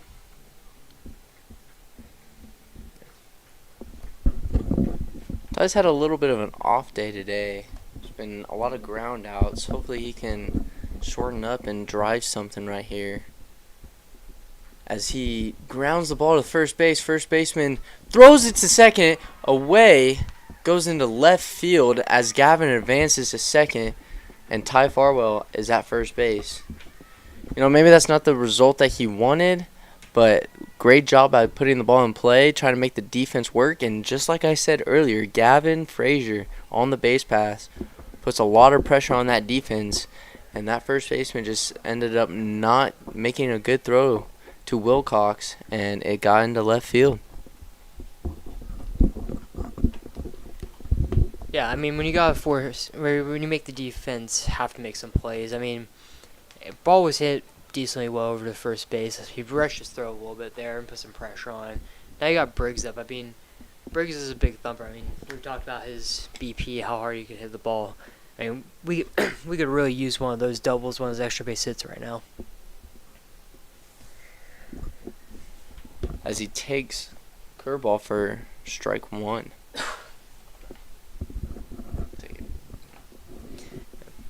Briggs with an 0-1 count here. Looks like he took a changeup right there. Briggs takes a slider, back foot, low and in for ball one. 1-1 count.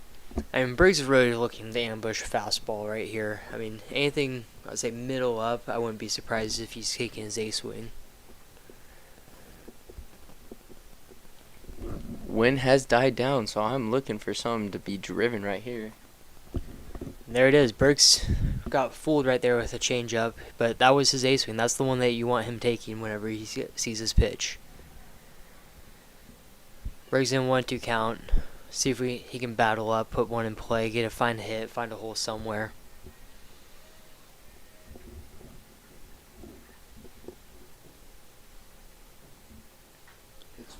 Briggs hits one to the right side and is out of play, foul.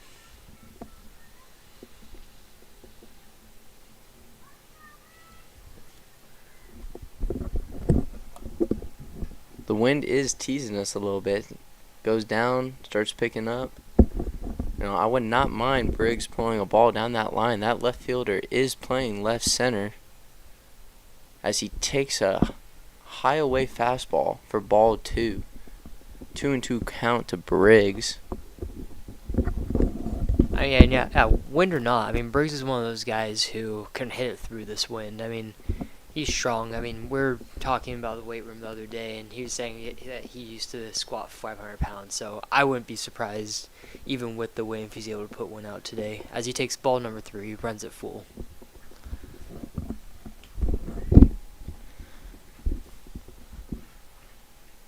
I mean, Briggs is just one of those strong oxes. I mean, like, just talking about his BP, you know, it's just different. Oh, as he swings and misses over that changeup, really good pitch by the Spuds pitcher for out number 2 as Quinn comes up to the plate with 2 outs and runners on first and second. Yeah, I mean, this ILB, I mean, we can put up 8 runs in one inning. We've done it before last year, and we've been close to it this year. But a run or 2 here, scratch across, would make it a little bit easier in the 9th inning. As Quinn almost gets hit in the elbow right there as he backs off the plate, making it 1-0. I mean, right now, their left center is wide open. I mean, all of left field is essentially being held down by one guy. I mean, left and center field. Reeves is playing way into the right center gap. We've seen Quinn go the other way. I mean, you know when Quinn's on, he's driving that ball at left center and it is wide open. I mean, you get a ball over there, it's easily getting tie home. I mean, Quinn could also get a triple here. I mean, with where Reeves is right now, I mean, he doesn't even need to go left center. He goes dead center as Reeves tracks it down. Ends up not getting as much of the ball as I thought he did. Reeves makes a good jump, makes a good play to end the bottom of the 8th. Score is now 11-3 still. Spuds.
Eli Vaughn out on the bump again for the top of the ninth.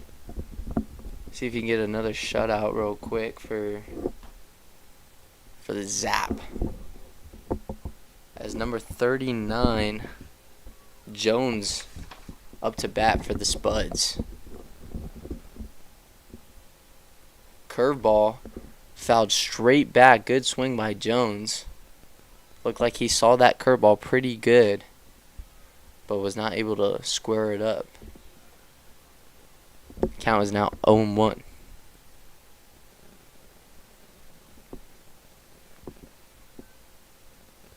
Changeup fell off the table, swung right over that one for 0-2.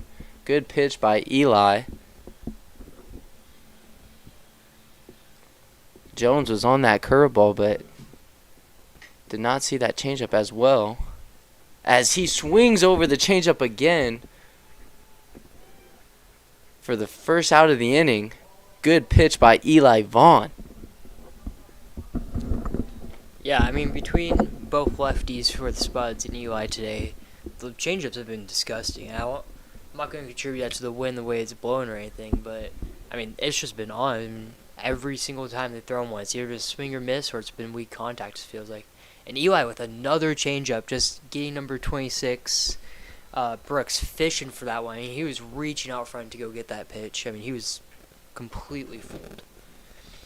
0-1 now. Eli getting set for the pitch. Delivers fastball high. Great tunneling right there. I mean, you throw a changeup where he's fishing down, and then you throw a pretty good verti four seam right off of that, and you just blow it right by him. We got him a quick 0-2 count now. Eli looking to put him away in 3.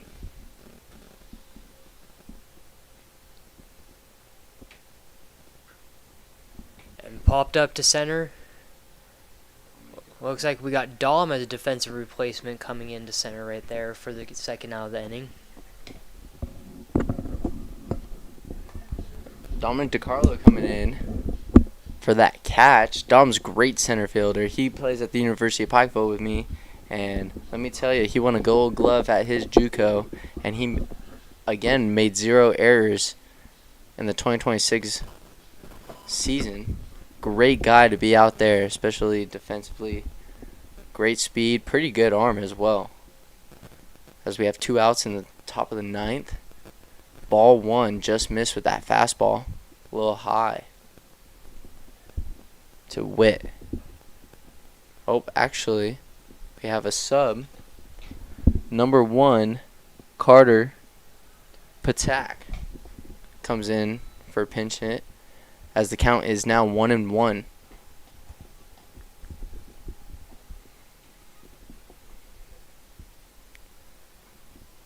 Changeup, low away, fouled straight back. Patat, good swing on that one. Looked like he saw that changeup pretty good. Count is now 1-2. See if Eli can get out of this inning. Couple shakes, finds the pitch that he wants, and delivers the pitch. Fastball right to side Taylor as he throws it right to Quinn for out number 3. And now we go into the bottom of the 9th. 11-3. Spuds.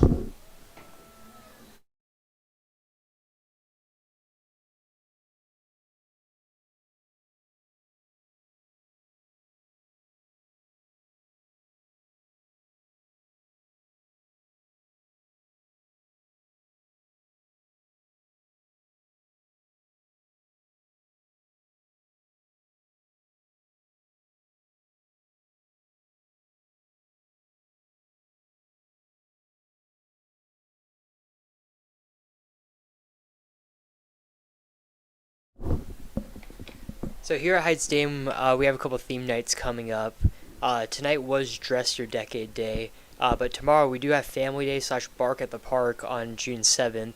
Then we're gone for a couple days out in Spearfish. When we come back home on the 10th, it's Women's Day. 11th is Wildcats Night with live band, so don't come out for that. They'll be playing during the game and post game.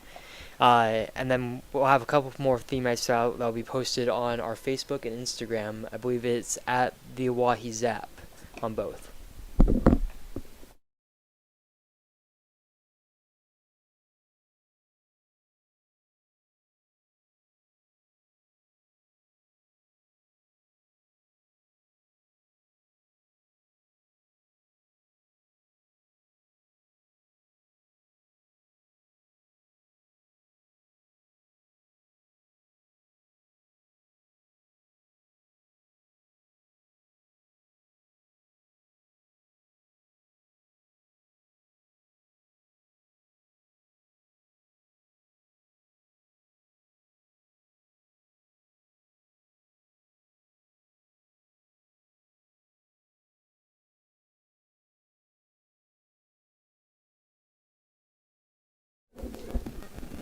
Now pitching for the Spuds, Liam Fitzgerald.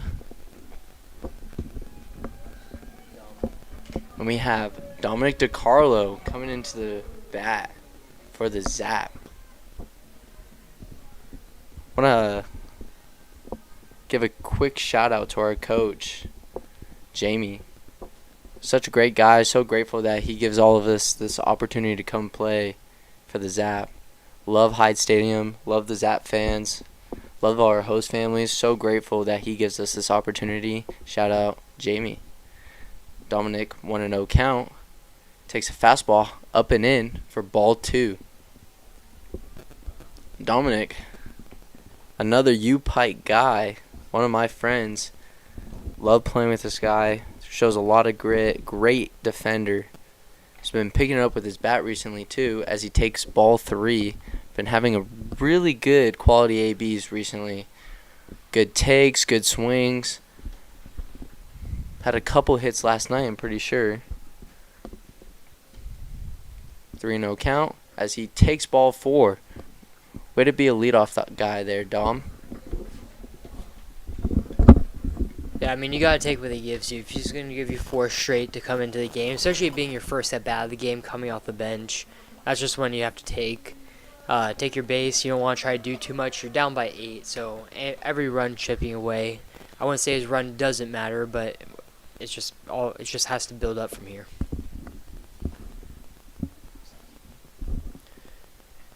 And Ethan takes ball 1 high and out with a fastball. That's 5 straight balls right there by this pitcher. If I was Ethan, I'd be just wait until he comes in the zone. He hasn't shown it that he's been able to yet. As he throws a strike right there to make it a 1-1 count. Smart take by Ethan. Probably could have tried to put a good swing on that, but we're already down. Trying to get something going. Pitcher was struggling a little bit to throw strikes, as he throws another ball right there to make it 2-1. Just trying to be patient here. Try not to get ourselves out. Just want to have a good patient AB. Find something that you can actually drive and that you're on time for. And 1-2-1 is in there for strike number 2 to make it 2-2. Yeah, I mean, pitcher's gotten 3 swings. I think he's 2 for 3 today with a triple and a single, and that good line out to right field. Pitcher swings and misses that slider right there. I mean, tough at bat there. I mean, pitcher hasn't really been throwing a lot of strikes, and then just out of nowhere dials it back in during your at bat. It's just one of those unfortunate things that he was able to bounce back, and he was able to execute his pitches when he needed to. Really good job by Fitzgerald there to go down 2-0 and then just bring it right back in to get the punchy to make out number 1 in the bottom of the 9th. Sai swings, goes right to Patak as he throws it to Jones for out number 2. Really good play. As Dom gets to second base, we have 2 outs in the bottom of the 9th.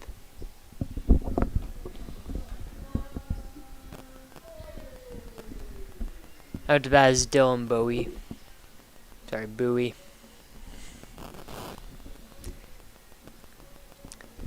I mean, Dylan's been putting up some pretty good swings all day. Hopefully he can get on base here, driving a run. takes first pitch down and away. Looks like a slider missing the plate missing play into the other batter's box. Fitzgerald coming back in after that walk. Is still kind of struggling to throw that off speed in the zone. So I would be sitting fastball if I was Dylan, as he takes a changeup, it looked like, in the dirt for ball number 2. Still hunting fastball here. If you see spin, auto take until it's a strike.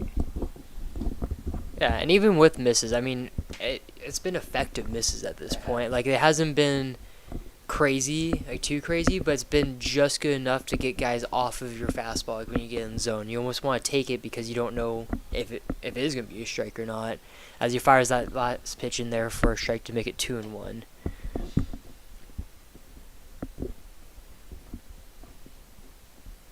Dylan swings, hits the ball down the left field line. Dom is coming in to score. Dylan gets a double right here. He's not going to push it anymore, no need for it. And Dylan with an RBI double right there. I mean, great swing by Dylan Bowie right there. Line drive down the line. I mean, we've been saying this all game that the left fielder's been playing pretty much left center. If you can get it down that line, it's a stand-up double easily, potentially a triple. As we have Mason Melton coming to the dish.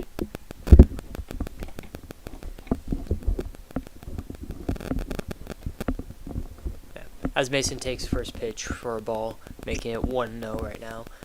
I mean, Mason's probably just trying to be more simple. I mean, that was one of the things that he was talking about early on in the year when he was struggling. This is the first time he ever played in a wood bat league, and I feel like he was doing too much because it was a wood bat. As he swings, it's a single up the middle. Dylan's coming home, throw it to the plate, as airmailed from the catcher. Mason goes to second base as Dylan scores, making it 11-5. I mean, what a great job by Mason Melton right there to just see a good pitch and drive it hard up the middle.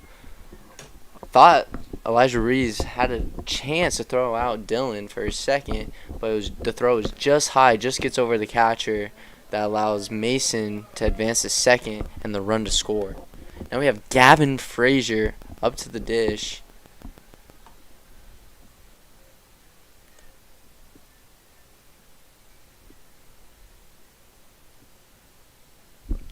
He takes strike 1 on that outside corner. Good pitch by Fitzgerald.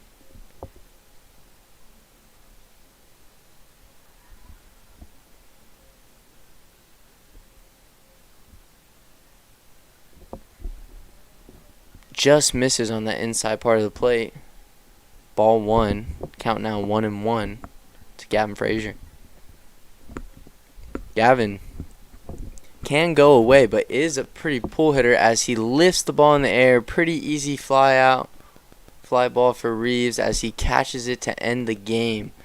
Final score 11-5 Spuds.